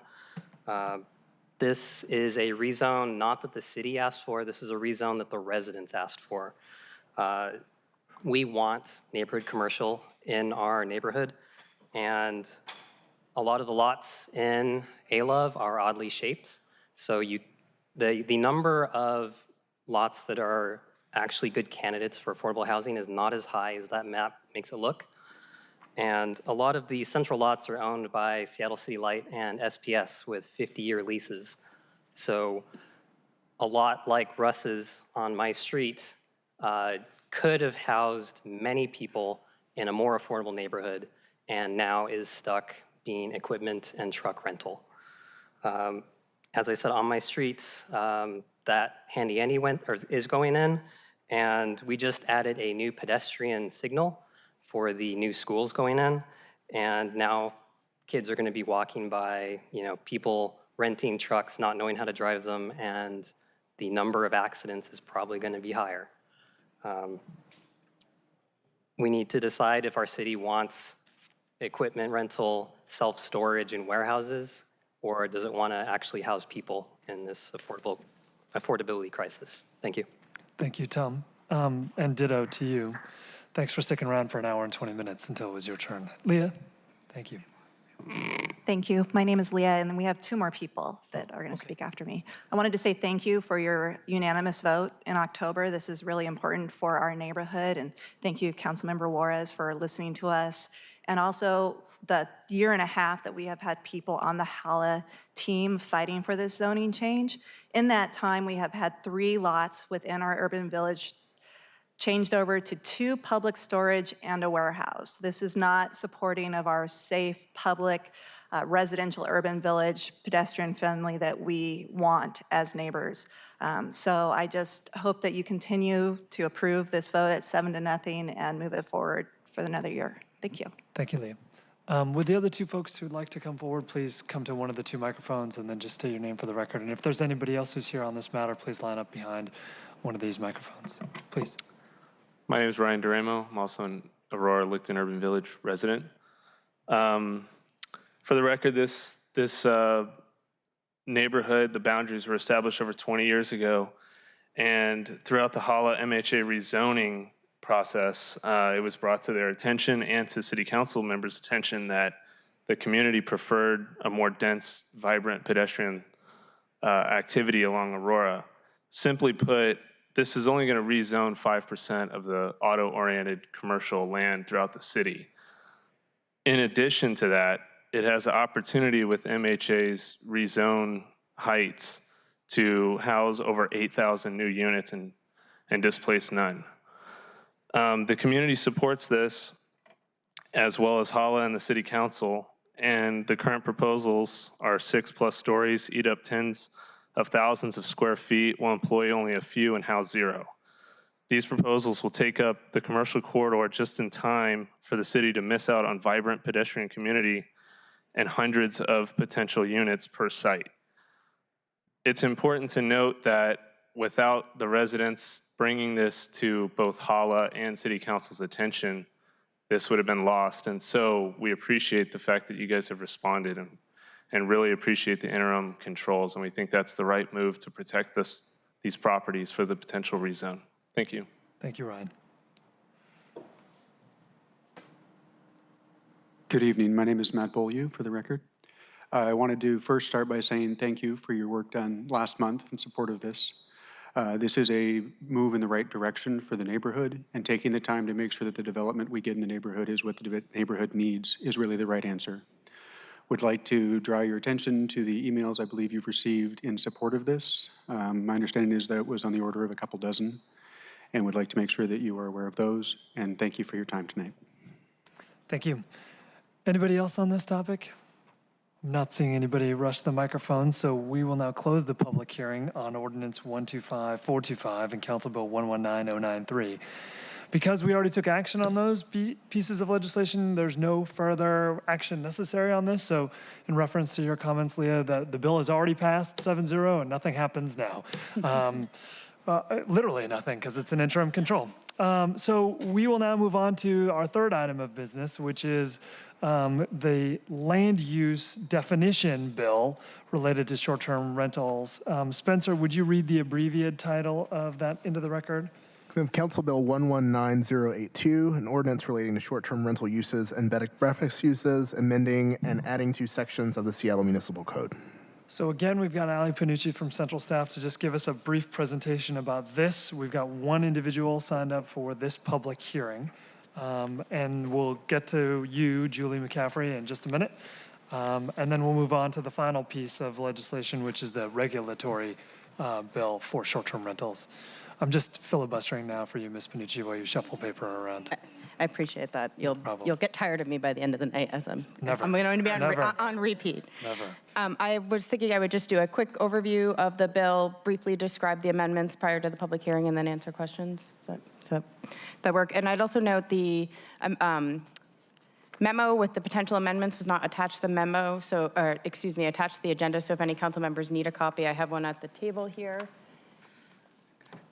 Yes, I delivered one to your offices, and there were also copies left at the front if members of the audience need a copy. And just to note, the memo is in order of the bill numbering, and so the potential amendments are actually in Table 2, which is up on the screen and is on page 3 of my memo.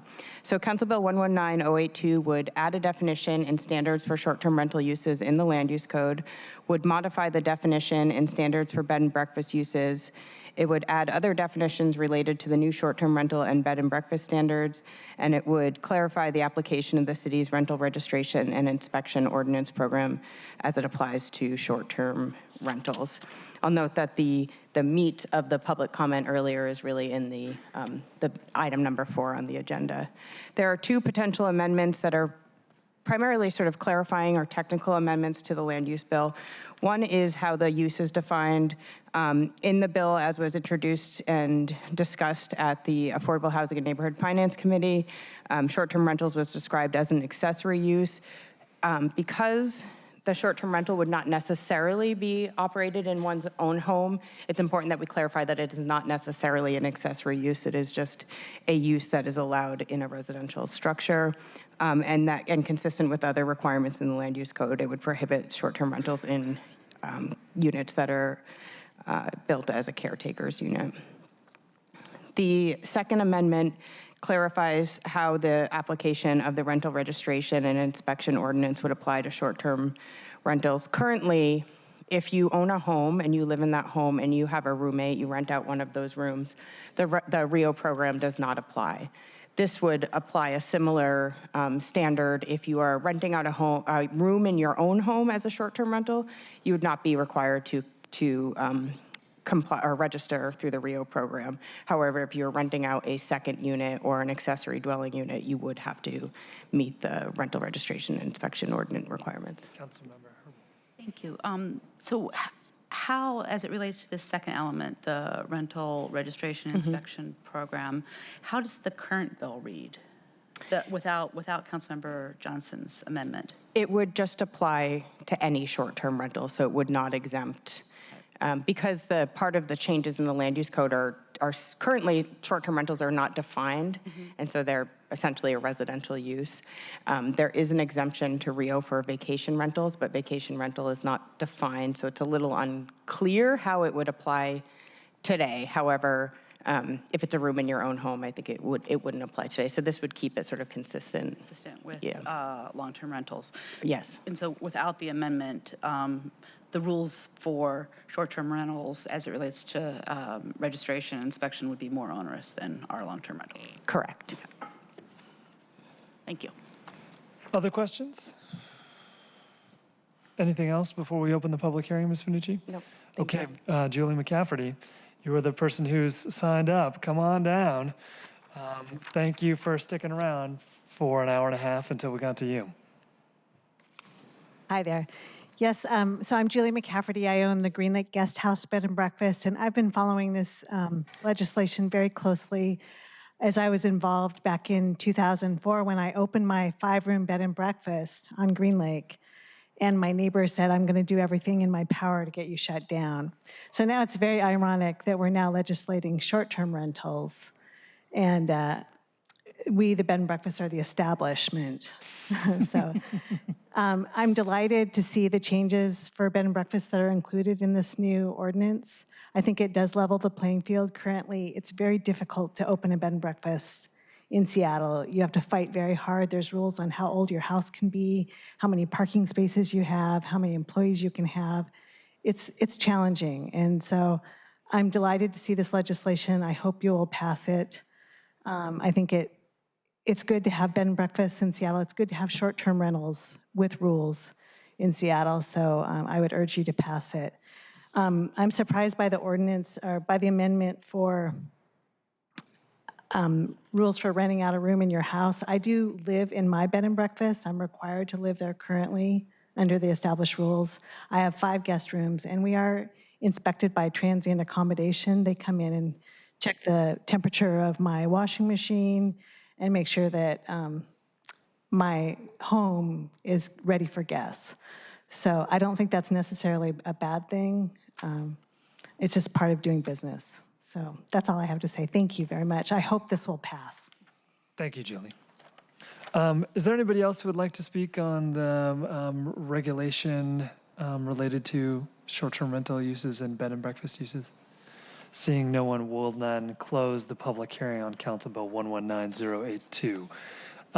Colleagues, this we did sort of lift up 2 amendments on this potential topic for tonight. I'm happy to allow for us to bring this bill back forward for us as we discuss the regulations and keep these 2 bills in concert together and talk about voting out amendments and the base legislation on the 5th, unless there's any objection and folks really want to move through this bill tonight.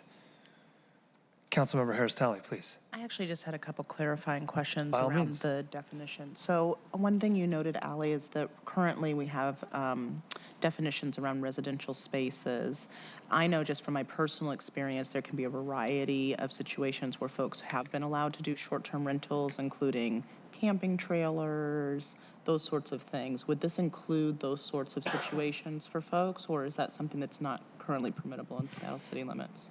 It is currently not permissible, so and it wouldn't be permitted by this legislation. There are rules about, in order for it to be considered, this would allow short-term rentals in dwelling units. Currently, it would be allowed in a dwelling unit. Part of the definition of a dwelling unit is essentially it has a permanent foundation, and so. There are not regulations specific to short-term rentals currently on the books, but in either, so it is considered akin to a long-term rental under current regulations, and that would be, I believe, an illegal rental because it doesn't have a permanent foundation. Other questions? I'm happy to vote if you want to vote. Okay, boy, everybody's got so used to the budget process that the committee's so kind of neat and informal now, yeah. Okay, well, I mean, I think that this one, these 2 amendments, we did have some discussion about. In order for us to vote the bill out of committee, we would have to suspend the council rules. So there's some head nodding that people are willing and okay with doing that. Okay, all right, here we go. I move to suspend council rules to take action on this item now. Are there any opposed? Okay, so action 1, I'd move to amend Council Bill 119082 to clarify that short-term rentals are not necessarily an accessory use. That's Amendment 1. Second. Any further discussion? All those in favor of Amendment 1, please signify by saying aye. Aye. Any opposed? Okay, Amendment 1 passes. Amendment 2, as we discussed, defines the rental registration and exception ordinance to apply to short-term rental operators who offer in their primary residence. Any further discussion on that? So I'd move adoption of Amendment 2 to Council Bill 119082. Second. All those in favor, please signify by saying aye. Aye. Any opposed? Amendment 2 is adopted.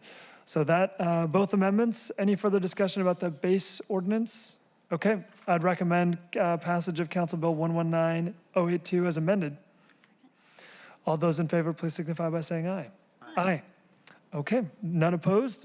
Great, this will be back before council likely on Monday, December 4th. Good. Okay, 4th agenda item. Mr. Williams, would you please read the short title of that into the record? We have Council Bill 119081, an ordinance relating to the regulation of short-term rental businesses, adding a new chapter 600, short-term rentals, to the Seattle Municipal Code. This one, again, we will walk through the base legislation and the amendments, but plan on not taking any action on this tonight because we think that this probably merits a second committee discussion on the 5th. So why don't we start again, Ally, with the sort of base discussion, and then let's jump into amendments. Council Bill 119081 would define and establish a regulatory licensing framework for short-term rental platforms and short-term rental operators, as well as bed and breakfast operators who utilize short-term rental platforms. The bulk of the legislation or the regulations is to establish a cap on the number of dwelling units a person can operate as a short-term rental. As currently proposed, this would allow operators to have up to 2 units that they could operate as a short-term rental, and that could be their own home and 1 other unit, or 2 units that they don't live in. It could be an accessory dwelling unit plus a condo downtown. It's just 2 units. Exempt from that cap would be units lawfully operated as a short-term rental prior to September 30th, 2017 within the downtown, uptown, or South Lake Union urban centers, and units in certain building types in the First Hill, Capitol Hill urban center. In addition, it would require that all short-term operators, bed and breakfast operators who use short-term rental platforms and platform companies have a regulatory license. This will allow us to have, one, a much richer data set to really understand the impacts and implications of the short-term rental industry in Seattle. It's, as I've had many conversations with all of you about the limited data we have available to really understand what is happening in this market. It will also ensure that all operators and platforms are held to the same standards, and it will allow the city to work with platform companies to address operators who are operating unlawfully, either without a license or more than the 2 units.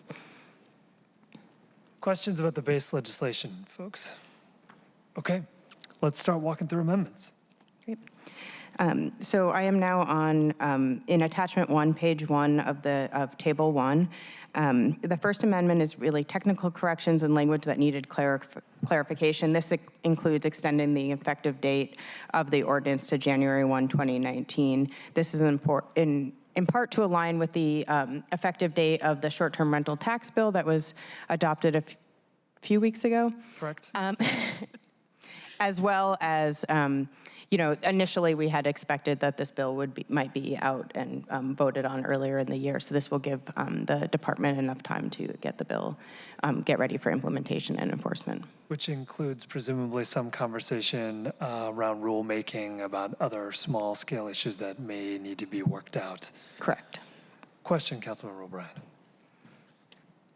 So just to be clear, with a deadline a little over a year away, that means that between now and January 1, people could operate and start new Airbnbs, as many as they want, but on January 1, if they weren't grandfathered in under the areas you described, they would be required to cease operation or get permitted under the proposed rules, whatever come out there.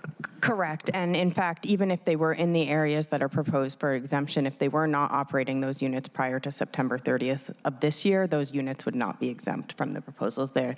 People have been sort of on notice that this is coming, and so new units coming in, the exemption would not apply. Okay. Further questions? Yes, please, Councilmember Harris-Talley. I'm just wondering how this compares with what we've seen in other West Coast cities such as Vancouver and Portland, and have there been considerations there that we can glean from? We just have so many West Coast cities who are dealing with the same intersection of issues. Yes. And obviously already have a lot of these pieces in place. I just don't think we need to act like we're working from, raw cloth here. Yeah, and I can't speak specifically to those 2 ordinances because I'll be honest, they're starting to blend together, but many cities across the country and along the West Coast have been implementing regulations around short-term rentals. Many cities have gone with only allowing units in primary residence.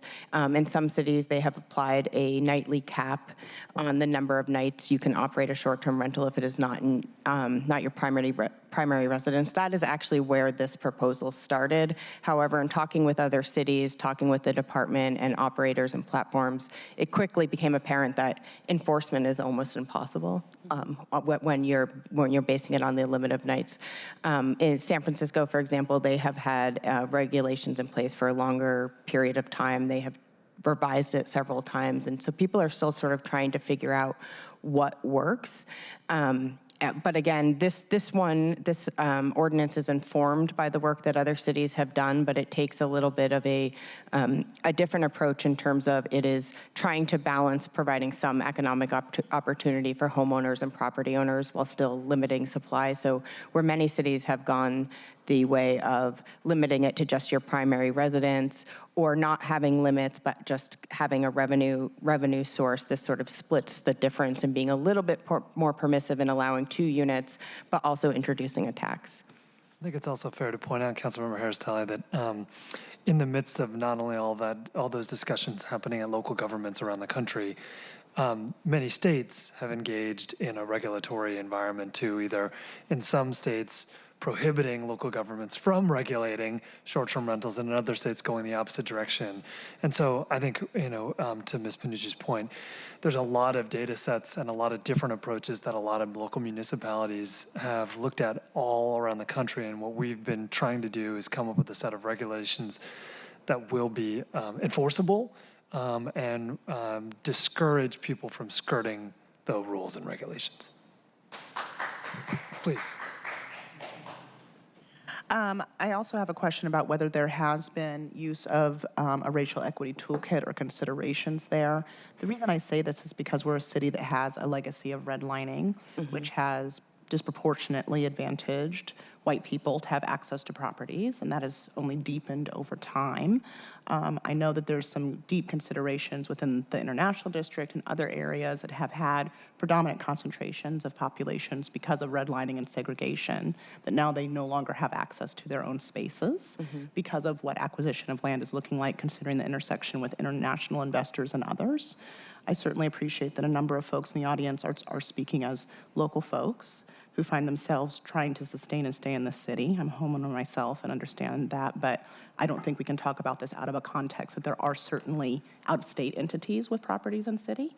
While Belltown is rather dense, we have HOAs that did not protect residents living in those buildings who find themselves displaced by people renting out more units than they have residents to control what's happening. So there's a really large context, I think, here that I'm curious about, and if the racial equity toolkit or other tools that will let us know whether or not we're actually cementing really bad practices is happening here. So there was not a racial equity toolkit applied to this legislation. However, that has been part of the discussions, and at some point further down in the amendments, there is an amendment that would acknowledge that the loss of long-term rental markets is potentially disproportionately impacting communities of color and low-income communities. I would note that one of the things that has been challenging is not knowing exactly who the operators are to understand who will be impacted by the limitations in terms of the implications. I think that there has been a lot of work done in the city to demonstrate the disproportionate impacts, as you've mentioned, of zoning and housing and all of those things. So that has informed the sort of trying to balance the providing some opportunity, not allowing for unlimited growth in this industry, so that more and more people are getting economically pushed out. I think that's an excellent segue to Amendment 2, which deals with the recitals that I think you just referenced. Oh, great, thank you. Amendment 2 would add a recital noting the potential disproportionate impact to people of color and low-income residents when long-term housing units are converted to short-term rentals. And this is Councilmember O'Brien. Would you like to speak to the amendment, Councilmember O'Brien? Pretty straightforward. The title says it all. Amendment 3, Ms. Panucci, and this is a place where we'll start to get into some amendments that are a little bit of choose your own adventure, because they're not all, we can't adopt all of these amendments. Some of them are in conflict with each other, I think it's fair to say. That is correct. And so the next 3 amendments either loosen or further limit the number of short-term rentals a person can operate. And as a starting place, I thought I would start with a orientation to the maps I created for this discussion. They start on page, well, they're attachment 7. And if you flip through where you see the color, that's where you'll start to see. So the first map in the series for attachment 7, oh, I don't know what happened there. Okay. Illustrates the regulations as proposed. So the yellow areas on the map would be where all operators could obtain a license to operate up to 2 units as a short-term rental. The blue area sort of in the center of the city is where existing operators could obtain a license for all units they were operating as a short-term rental prior to September 2017, and could get a license for up to 2 additional units either within that area or outside of that area. So I think this is an important enough statement around the base legislation to make sure that we cover that one more time. Councilmember O'Brien, you had a question or a comment? I do. So on this amendment and a number of the future ones, or sorry, the base legislation and some of the amendments talk about units operating prior to 9/30, September 30th, 2017. If they are operating legally by then, do they have a business license? And does the fact that they're operating legally, do we have a sense of how many they're out there, or do they not really line up very well? So it's difficult to know, again, because of the limited data, exactly how many units they are. To demonstrate that they were operating lawfully prior to September 30th, the operator would have to provide evidence that they had a business license, which would be easy for us to verify because it would be a city business license, that they paid the required sales tax and any other applicable taxes, and some demonstration to be able to show that they were actually using that unit as a short-term rental. So registrations combined with the sales receipts, our sales tax receipts should demonstrate that.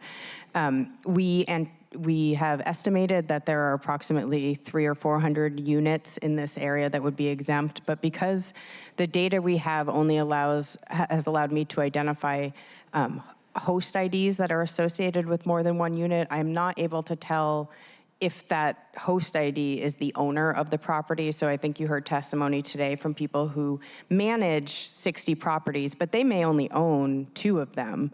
And so it's a little, I would say, uneasy, and that's why I think a future amendment asks for a report midway through the year on the short. The parlance of what we've heard from both public comment and discussion around this table, it's fair to call the blue area the grandfathered in area and the yellow area the grandfathered in at 2 only area. So blue is sort of all units operated before that date and then any 2 additional units moving forward, and yellow is 2 units, period.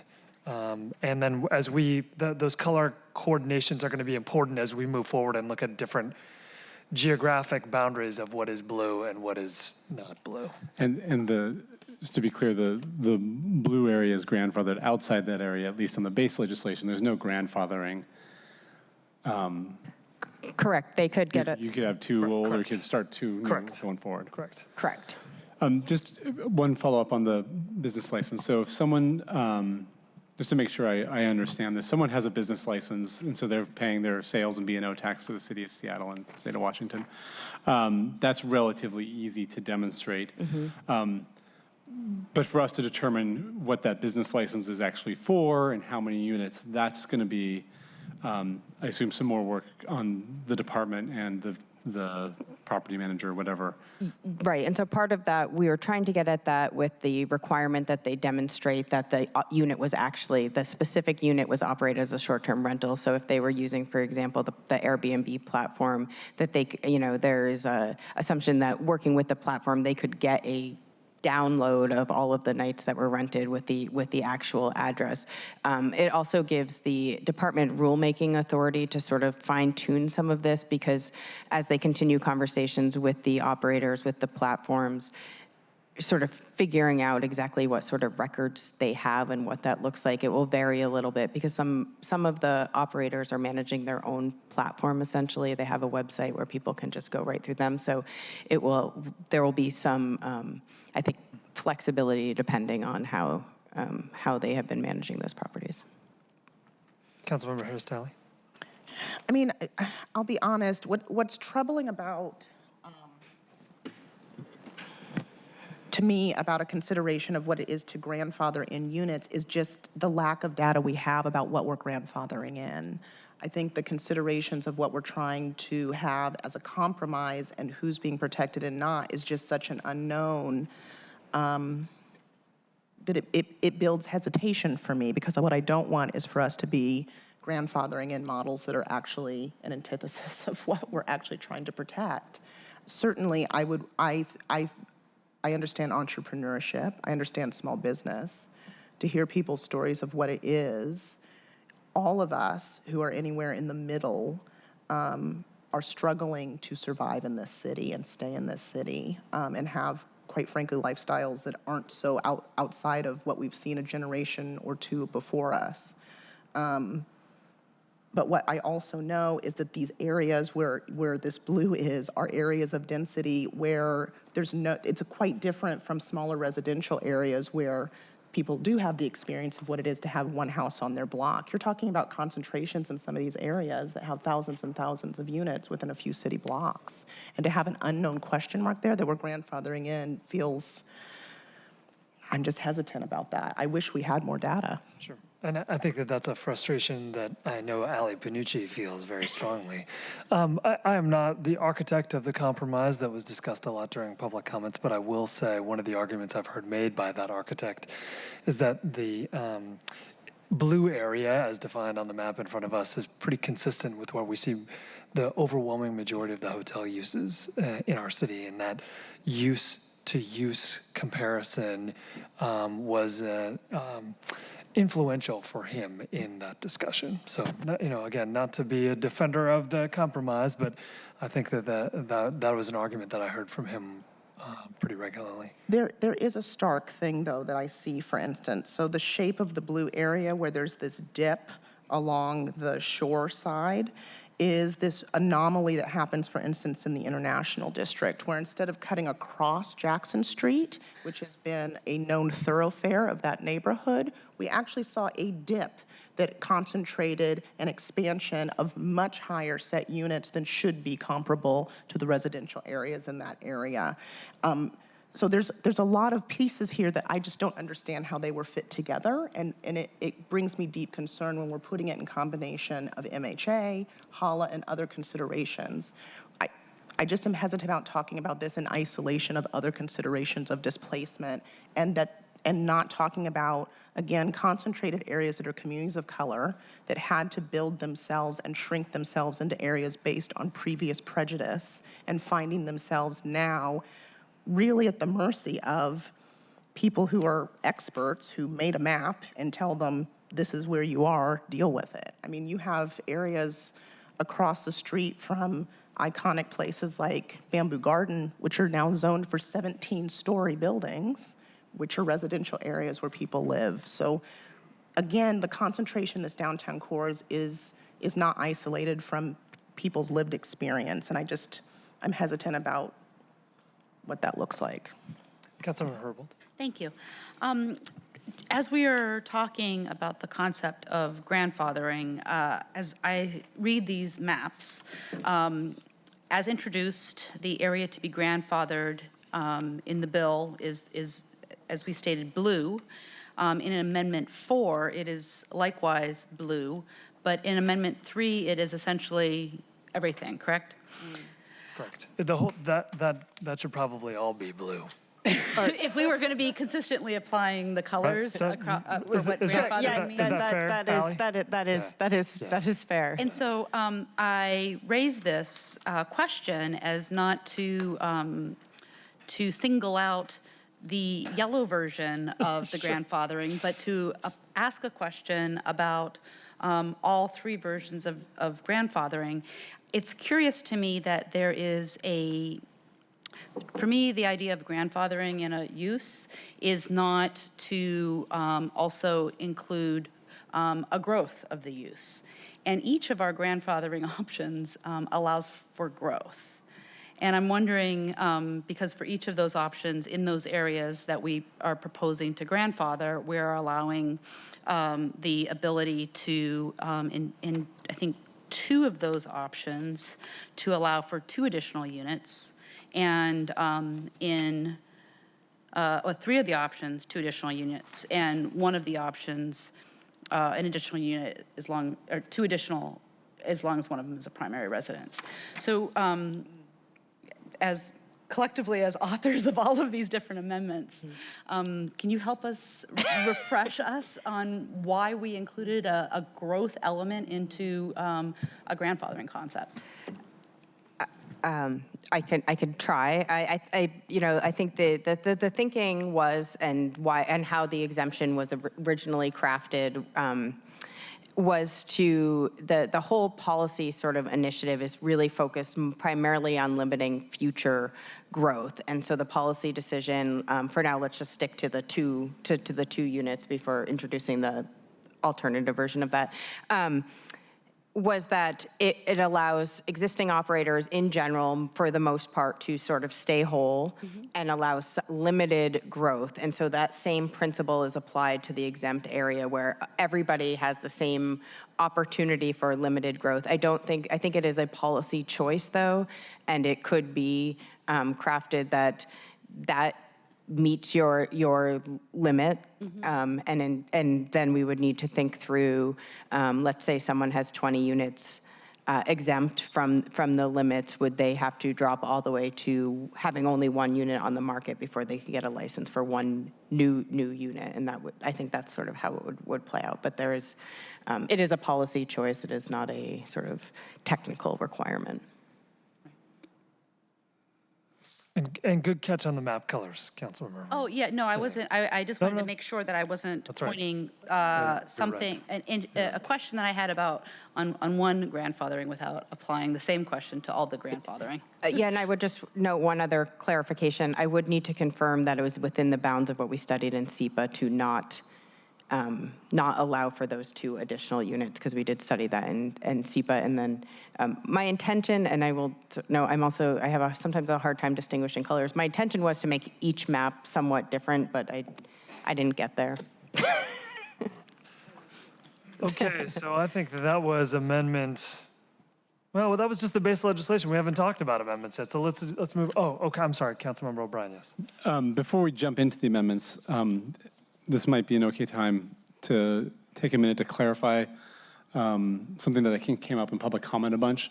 And I just want to make sure that I'm clear, and Allie, maybe you can help me and clarify for the public. We heard testimony from a lot of people that talked about renting out a room in their house or spending significant money remodeling a room in their house, or even registering a backyard cottage.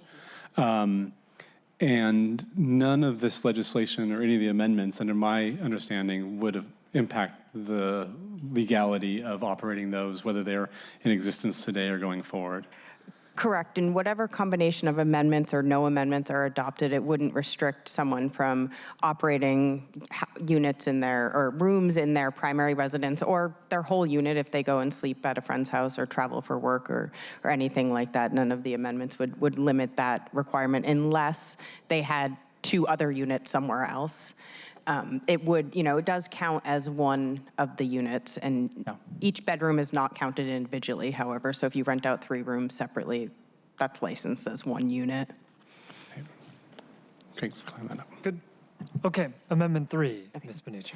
So Amendment 3 differs from the base legislation in that it would allow all units operated prior to September 30th, 17, and I should clarify lawfully operated prior to September 30th, 2017, and up to 2 additional units. So it would basically apply equally to all operators, the exemption. It's Councilmember Johnson. This one's mine, yeah. So again, my thought process here was, as the bill was introduced, we singled out a particular geography in the city as saying, you have lawfully operated in your neck of the woods, and we're going to allow you to then continue to operate and add 2 additional units. But we don't have that same application to the remaining parts of the city. So I thought equal fair playing field would be to allow for that operation of any unit that was legally licensed, and however we define that as part of the SDCI rulemaking process, FAS rulemaking process, you could then add 2 additional units after the 9/30/2017 date. Just a clarification on this. Am I reading this correctly, that whatever is currently licensed, all units would be grandfathered in, and then they could add up to 2 additional on top of whatever they have? Correct. While folks coming in would only be allowed to have 2 units above and beyond any dwelling lived in? Anybody who would have started after September 30th, 2017 and is operating a legally licensed. Versus grandfathering folks in up to the 2 limit from go. So if they had 20 units, they could go up to 22. Correct? Correct. Correct. But everyone else would come in only being able to get 2. Correct. And the way that differs from the base legislation is we only allow that grandfathering in the blue areas of the base legislation, and we don't allow it everywhere else. Please, So I think the simplest way to think about this, although the concept of returning units to the long-term market is uncertain, the base legislation has that as a goal, to the returning of some units that are currently being used as short-term rentals, returning those to the long-term rental market. This particular approach would not have that as a policy objective. Sure. Yeah, I think that that's a fair statement. I think it balances on the other end of the scale the revenue that would be generated from the per night fees in order to put money into affordable housing. And so, on the balance, what I heard from operators more often than not is that they were not likely to turn their units back into long-term rentals. And for me, the prospect of raising more revenue to put into the affordable housing bucket is more compelling. Allie, do you have a sense when we talk about the base legislation versus this amendment about the number of units difference that we project could go back on the on the long-term market?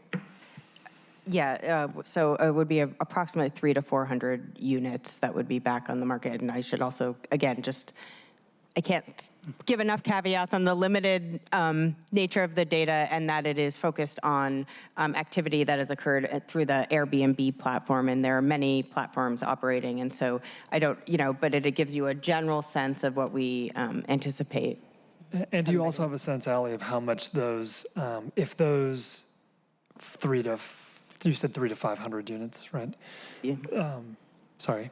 Did you say 300 to 500 units? Yeah, I mean, the high end is 700. If you take out the downtown area, it's 400 or 500. So roughly, I would say 300 to 500 units, yeah. So do we have a sense about what, if those 300 to 500 units stayed on the short-term market, how much they would generate in terms of revenue for affordable housing? I quickly ran the numbers, and I will do a more detailed analysis prior to the next committee meeting, but I think it's about $1 million in revenue, an additional revenue that could be generated through if all existing units are exempt from the limitations. Okay, great, thanks.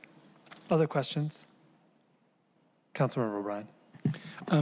Councilmember Johnson, you just mentioned something in your conversation with short-term rental operators that they would not likely, I think you said they wouldn't likely turn these into long-term rental. And I get when someone says, I'm renting out my guest room as a short-term rental, I'm not going to put that on the market.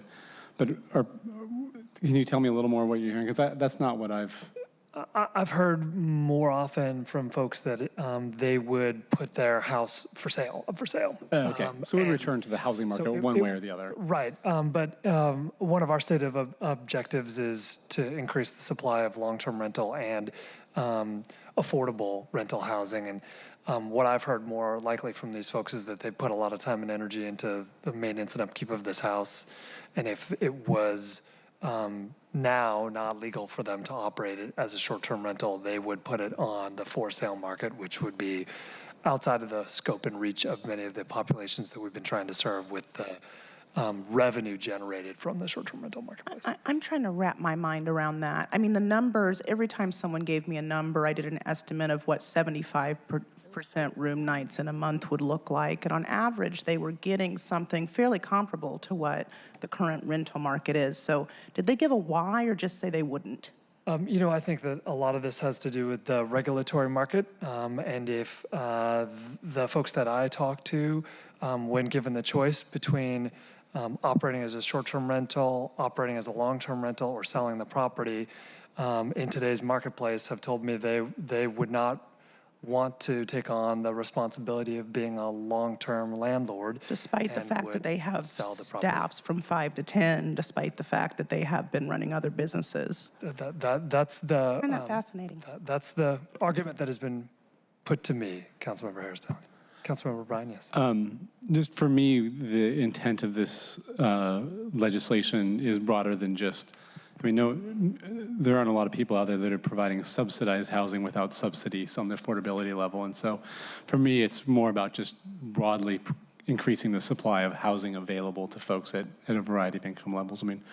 we have a lot of conversations here about how fluid the different markets are between high end and low end, but there's certainly some connection to it. And it's hard for me to imagine that someone would rent something at a very affordable rate, but if they sell it, it's going to be a really high end. There's a correspondence there. And so I understand that some people might decide that I don't want to be a long-term, I don't want to be a landlord, I want to be a short-term rental operator, and I get that. I haven't heard any instances other than folks renting out guest rooms where it seems like that wouldn't become available as a housing unit for someone, whether it's for sale to someone who wants to be a landlord and then rents it out, whether there's someone who buys it and now is a homeowner, but is providing long-term housing. So it's not very compelling that someone would just, I'm going to keep a bunch of units, I'm just going to keep them empty. So I think that, at least for me, I just want to be clear that my goal here is about increasing the supply of housing. Obviously, very deeply affordable housing is great, but any supply of housing is important. Further discussions on Amendment 3? Oh, okay, Amendment 4. Moving on to Amendment 4. Amendment 4 would modify the proposed limit on the number of dwelling units a short-term rental operator can operate in two ways. Operators who lawfully operated 2 or more dwelling units as short-term rentals prior to September 30th, 2017, that is outside of the downtown exempt area could obtain a license to continue to operate up to 2 dwelling units as a short-term rental. All future operators, and this is both of these are describing operators operating in the pink area on the map, could obtain a license to operate their primary residence and up to 1 additional dwelling unit as the short-term rental. The exemption in the base legislation as applied in the downtown area would carry forward.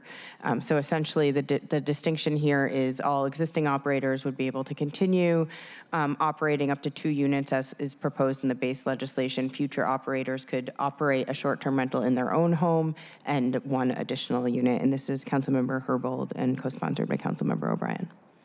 Councilmember Herbold.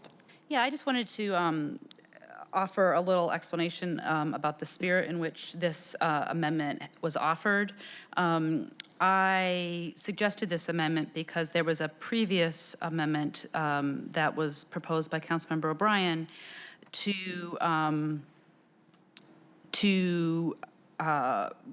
have existing operators obtain a license for up to 2 units, and one of them, regardless if it was a new application or an existing application, would have to be the primary resident. So what I wanted to do in offering this amendment is to allow basically what's an additional unit for those operators who are operating currently but none of their units are their primary residence. So just allowing a little extra allowance in that sort of it is another kind of grandfathering for which we do not have another color because it could be all over the city. It's not geographically bound, but it is another sort of grandfathering concept. Correct, and I would note that the concept of allowing operators to obtain a license for their primary unit plus 1 is what was in the legislation that was, the draft legislation that was released with the SEPA analysis. When the bill was introduced, it had shifted to the 2 units only, and so this amendment is sort of in between those two proposals. Anything to add, Councilmember O'Brien? I definitely support this amendment. I think I appreciate Councilmember Herbold the distinction between an amendment that I had previously had but withdrew in part so that Ally didn't have to come up with a couple more colors in another map. I think I want to just speak again to some of the stuff I heard in public comment today and be clear on what if we pass this amendment, what would be allowed and what wouldn't. If this goes forward, people entering the market could own and operate, they could have their own house they live in. They could rent that out, including a mother-in-law unit or a backyard cottage or the guest room in it. They could own an additional piece of property in the city of Seattle and rent that out full-time basis as a short-term rental. What they couldn't do is go buy a 3rd house or property and rent that out. And I'm also sympathetic to folks that are struggling to make ends meet in the city. I know some of the folks testifying, I think, are folks that are running businesses that are supporting people doing this. And so they're not necessarily the property owners. They're running a kind of accessory business to help support that platform. And I recognize that that's, running any sort of small business is a challenge. I also recognize that people may own 3 properties in the city of Seattle and still be struggling. I don't know the condition of someone who testified about struggling to feed their kids, or at least implying that. But I think at the point where someone owns 3 units in the city of Seattle, and I'm trading off between that and people that don't own a single unit in the city of Seattle and are trying to get housing. This amendment, Councilmember Herbold, I think, is a compromise that allows people to be entrepreneurs, and if they're lucky enough to own 2 properties, they can, their own plus 1, they can still do that, and still restricting the growth in this market to not have it. I think we've seen 20% growth a year in the number of units that are getting converted, and wanting to make sure that we have a viable housing stock for folks that are living and working in the area. And there's a lot of pressure on that right now too. Councilmember Herbold, yeah. Thank you. Not to, with my questions, continuously identify other options, but reading Amendment 4, it occurs to me, what would happen to an existing operator who has 2 units and neither one of them are their primary residence, who decided after the passage of legislation, a passage of this amendment, perchance, decided that they wanted to operate a unit in their primary residence? As applied to this amendment, the 2 existing ones that were not their primary would be exempt, would be grandfathered essentially. And then they could obtain a license for their primary residence plus 1 additional unit. So they could do that. They could do that. Yes. Okay. All right. The legislation can be silent about that. It's just because of what we discussed earlier about the ability of somebody to rent in their primary residence, that in itself establishes that. The amendment specifies that it would limit it for existing operators to, that existing operators could have 2 plus up to 2 additional if one of them is their primary, that are not currently operated. But I need to, So while you look that up, Allie, I just want to restate that to make sure that everybody in the audience and watching along at home at 7:15 on Monday night is tracking along with us. You may not be able to make it out at home, but on the map in front of us, there are 2 colors. There's a blue color that sort of designates the downtown area, and then there's a sort of a salmon color that designates the rest of the city. And effectively, what your amendment does, Council Members Herbold and O'Brien, as I understand it, is it would grandfather in all short-term short-term operators that have obtained a license in the downtown core up to September 30th, 2017. And it would grandfather in anybody in the salmon areas that had 2 short-term rentals on the marketplace. And in both instances, it would allow everyone in the city to have 2 additional residences moving forward, provided that the first one that they registered was their primary residence. Then they could do 1 more on top of that. So in theory, in the salmon area, you could operate 2 exempt. Your third one would need to be your primary residence, and then you could have a 4th. Yeah. And in the blue area, you could have as many as you have. The next one would have to be a primary residence, and then the last one would be your final. Yeah, and let me actually clarify. The language as written does not, in fact, do what I just suggested it does, but I think the intent, and correct me if I'm wrong, is that the sponsor was to make it consistent with the other exemptions. And so if that is true, I can adjust the amendment that would allow existing operators in the pink area to continue to operate 2 units regardless of whether or not one is their primary, and could obtain a license for 2 additional if one of them is their primary. And I would just clarify that the primary plus 1, you are not required to get a license for your primary residence first. It's just that if you can only get you could get a license just for 1 unit that's not your primary residence. So you don't we're not going to require that you offer your, or get licensed to offer, I've got Councilmember Harris-Talley first, and then we'll just move down the line. Thank you, Chair Johnson. So I have two questions that have both popped in my head, and they're somewhat unrelated.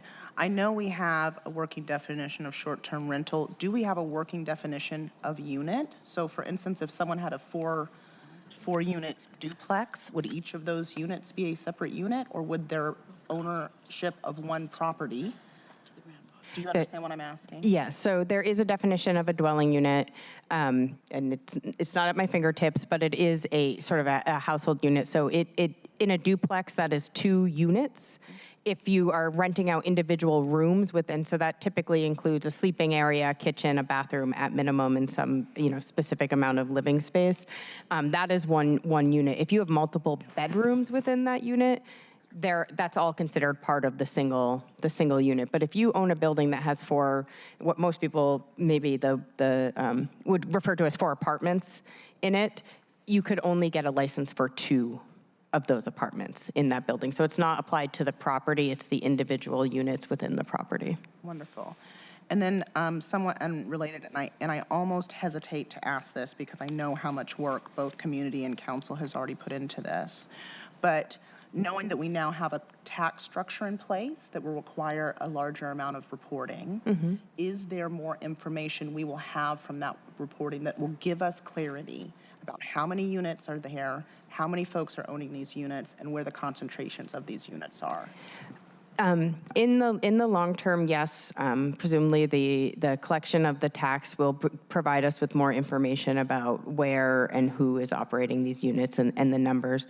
I wouldn't expect to have a really decent set of information until the end of 2019 because the tax goes into effect in 2019. So I think we would need about a year of collection to really have a sense of that.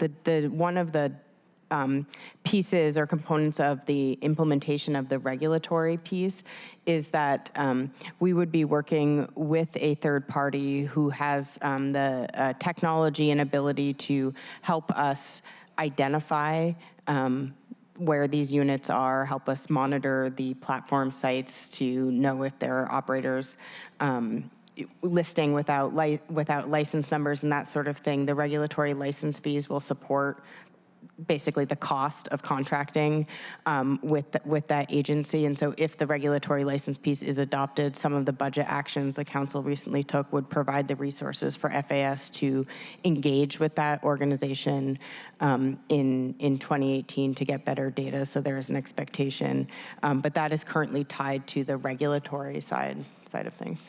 And then this is a question for you, Chair Johnson, and I know part of this has been adopted by you, so you may not know the answer, but had there been discussion about what it would be to have a moratorium until we had that level of data? I know that would put us out a year from some of these regulatory questions, but again, I would rather have more information to make these kind of decisions than less. Ms. Panucci.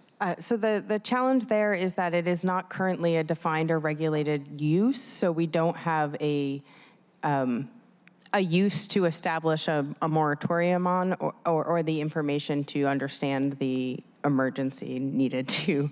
And so while I will have to do some follow-up to get you a more complete answer, I think in broad strokes, it would be very difficult to impose such a thing because currently there's been previous legal action with the city as it relates to vacation rentals that would make it difficult for us to regulate a use that is not currently defined. And so this package of legislation would get us to a point. And I think some of the previous discussions have sort of focused or recognized that we are crafting policy with the best information available and that this will require a revisit as we better understand the market. But in the interim, the original intent of the original architect of the legislation was to provide some flexibility, but put something in place that would, in the meantime, until we have a better set of information, slow the growth in the industry.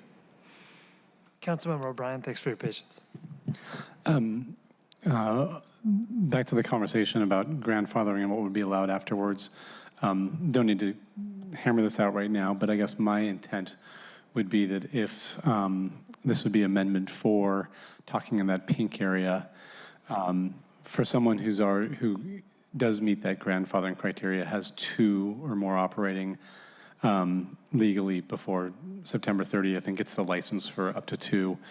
My intent would not be to allow them to go get a 3rd license. If they want, I can be flexible, I think, on the primary residence, because again, I don't think those are, the guest rooms are typically going to be rooms, spare bedrooms that would be used.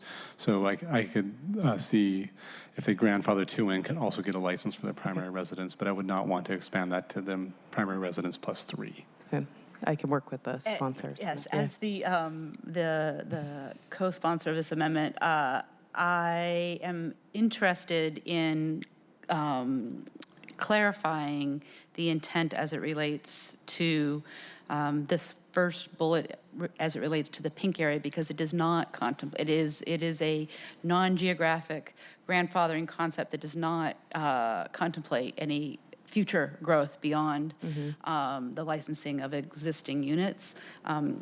I am intrigued about the allowance of a license holder at a future date being able to rent out a unit within their own residence or a DADU, and having that be allowed. I would hate to have that future allowance be some sort of an enforcement loophole for what it is we are expecting owners to do as of the passage of this ordinance. So I don't want to create a situation where operators would obscure the current existence of a unit within their own home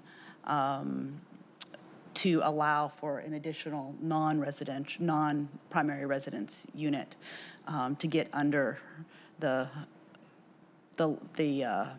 sort of the time deadline that we're giving people to license their current units. I think there is a way to work around that, but just to clarify, what I'm hearing you say is you are both comfortable with allowing for existing operators, if they're operating 2 units not in their own home, they can continue to operate those 2 units and potentially allowing an additional license for their own home. And so if— At a later date. At a later date, and we can discuss what that time is, but if they are currently operating 3 units and one of them is their home, could they halt operation of their own home until some later date? That's what I want to avoid happening. Okay. Okay. So I'll work with you over the next 5 days. All right, thank you. I mean, I think that this highlights the complicated nature in particular of the primary residence definition. I mean, I understand where the spirit of this amendment comes from. But, as we get into broader scale implementation of the regulation, I think one of the things that we've seen other jurisdictions really struggle with is the boutique nature of both the application of those who are exempt and then the either tightening or loosening of controls as we start to determine either the nights regulated or who is allowed to be an operator and who's not allowed to be an operator. And with that difficulty has come not just loopholes, but folks who have either willingly skirted the system or created boutique markets to allow them to skirt the system. So I think one of the objectives for me as the new person trying to carry the torch across the finish line is to try to set up a regulatory environment that facilities and services can manage effectively and that doesn't put us in the position that other local governments have been in, where they're struggling to play catch up around boutique industries that have come up to help folks skirt rules and regulations. And so, I think I will be anxious to see what transpires in the discussions that the co-sponsors of this amendment have with you, Ms. Panucci, moving forward. And I'm glad that we've got a little more space between now and the 5th to really understand what all those implications look like. Great. Amendment 5, with your consent, colleagues? Okay. So Amendment 5 is potentially a little more straightforward after all of the conversation so far, in that it takes the exempt area, the blue area in the original bill, and reduces the boundaries and focuses it really in the downtown core where you see a lot of hotels and that sort of thing. And this is Councilmember Bagshaw's, who is not here tonight, but this is my understanding and somewhat in response to some of the testimony that council members have heard about the more residential areas sort of outside of this area. So this amendment could be combined with Amendment 4. It would mean that the areas that are currently blue that would become yellow would become pink, essentially. They would be allowed to they would be still exempt for up to 2 units, but not all existing units. Councilmember Bryan, you're listed as a co-sponsor on this one. Do you want to speak to it in Councilmember Bagshaw's absence? Okay. Any questions about Amendment 5, please? Councilmember Harris-Talley. I just want to make sure I'm understanding, just because some of these have some nuance. So this is establishing that concentrated area, which would keep any units over 2 units really in scale with what's already a concentrated hospitality core of the city. And this is specifically saying everyone then would have 2 units above and beyond their own dwelling. So. Right, so the areas outside would, as this amendment wouldn't amend the base legislation that would allow everybody else to get 2 units regardless of 1. It's really just a concentration. It's just shrinking them. Considerations. Correct. Thank you. If I may be so bold to speak on her behalf, I think if Councilmember Bagshaw were here, she would say on behalf of Belltown, there's been a lot of concerns from some of the Belltown residents about the proliferation of short-term rentals. The other council member who had been chairing this issue would also say those are the kinds of issues that generally get dealt through homeowners association bylaws and regulations. And so I think there are arguments to be made for both here. And I think that that's why we're bringing it up here and going to have more discussion about it on the 5th. And I've heard those, obviously, I mentioned it because I've heard those same concerns and concerns about the residential impact south of that core as well for the international district, which obviously is struggling with some density questions. So this makes a lot of good sense. Councilmember Herbold, did you have something you want to add? I do have a question. I note that you said that Amendment 5 could be passed with Amendment 4.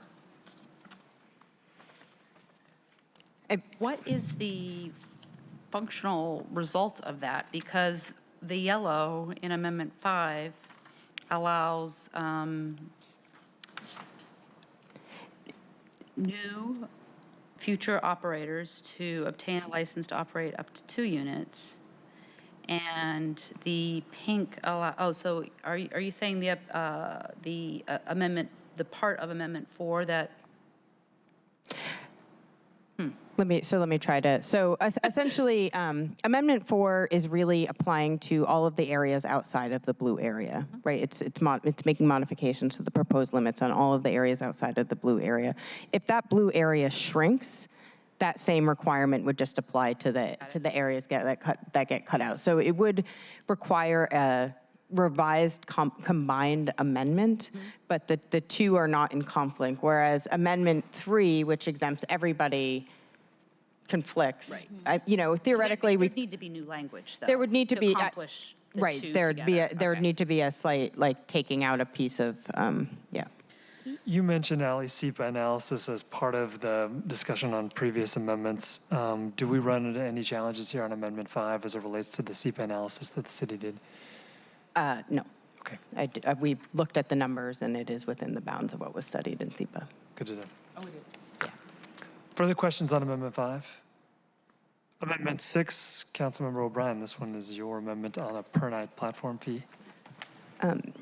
So Amendment 6 would impose a license fee for platform companies. As proposed, the platform companies are not required to pay a fee for their license. And in the conversations with the package of legislation, the 3 bills, the land use bill, this regulatory license bill, and the tax bill that has already been adopted, the discussion of what the regulatory fees are and what the tax will be has sort of been an ongoing discussion. And so as it came out of committee, the idea was that some of the tax revenue would be used to offset the cost of the regulatory requirements, and instead of having a per night fee both in the regulatory license bill and a per night tax, that it would be simplified by just having one tax. However, that does, as we learned during budget discussions, the cost of implementing both the tax and the regulations is quite high. And so there's a bigger offset than what was originally imagined. In addition, the tax is applied to the operator, not to the platform. This regulatory fee would be applied to the platform, and it would help cover the cost of enforcing the regulations. And so as proposed, the amendment would introduce a $2 per night fee for all short-term rental transactions on the platform. Councilmember O'Brien. Ali, and on this one, the amendment's fairly straightforward because the base legislation sets up a licensing fee. It just sets the licensing fee at 0. Correct. But it allows flexibility for the city department that would be administering it to adjust that. With this amendment, if we started at $2, could they still adjust it upward or downward as they see what the fees were? Correct. They could and would be required to, if at any, like they would be required to reduce this fee along with the operator license fee if at any point the anticipated fee revenue would be more than the cost of implementing and enforcing the regulations.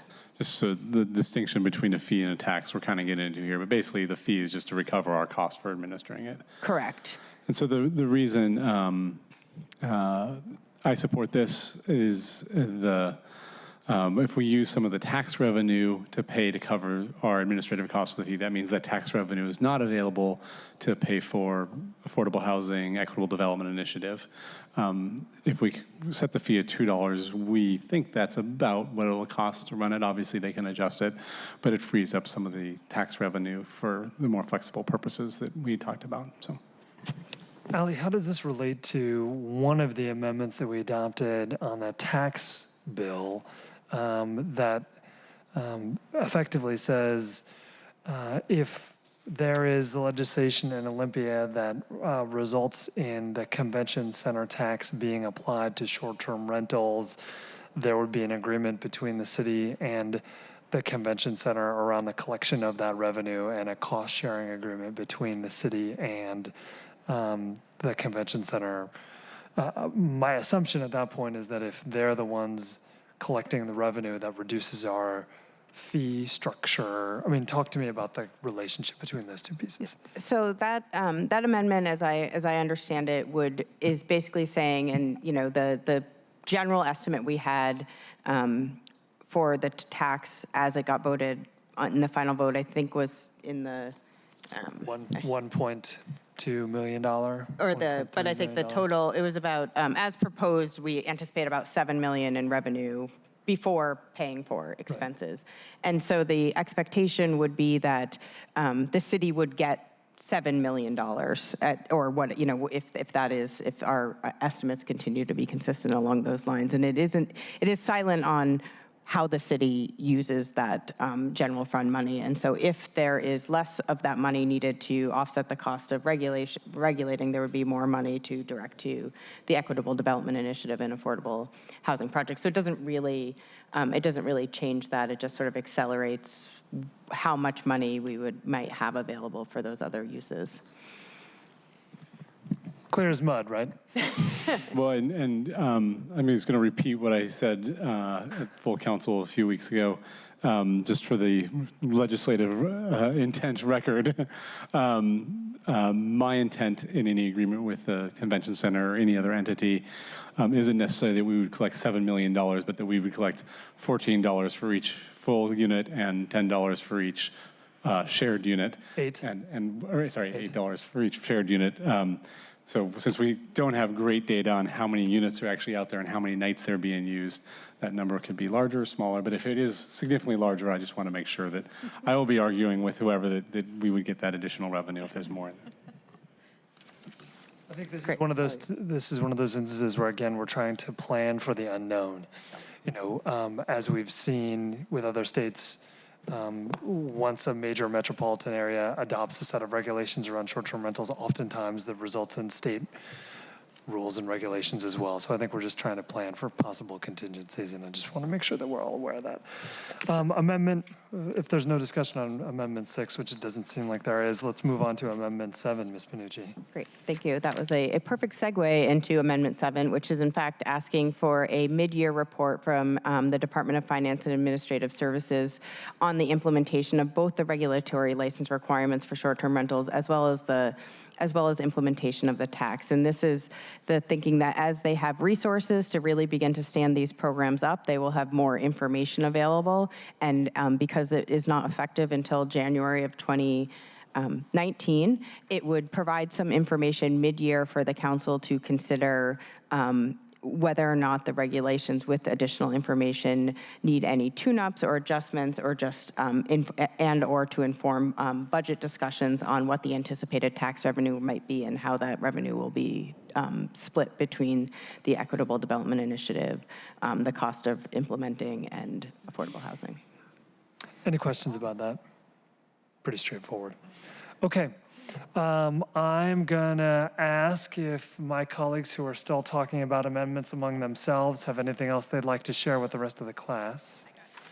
And I'm not seeing that. Maybe. Do you have anything you might like to share with the rest of the class? I didn't bring enough gum for everyone, I'm sorry. Any other questions or thoughts or considerations that any of my colleagues would like to bring forward on this matter?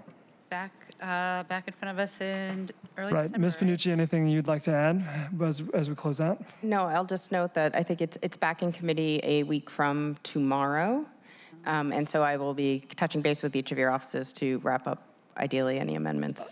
I'm assuming that there will be further discussion about amendments, although I'm hoping that the universe is pretty tight for what we've got so far. But I would encourage folks who are thinking about additional amendments to talk to Ms. Panucci as quickly as possible. We will be back here on Tuesday, December 5th at 9:30, and this is pretty much the only thing on the agenda at this point. I'm looking at you, Spencer. Yes, you're nodding. This is pretty much the only thing on the agenda. And the intent will be to vote it out on? The intent would be to vote on the amendments and vote the bill out of committee that morning. Ms. Panucci, yes? Yeah, I would just remind for the council members' benefits that the discussion at the full council when it was referred back to committee was that there was an expectation that it would be back at full council by December 11th in the final council meeting of the year. That is my expectation. Ms. Harris-Talley, yes.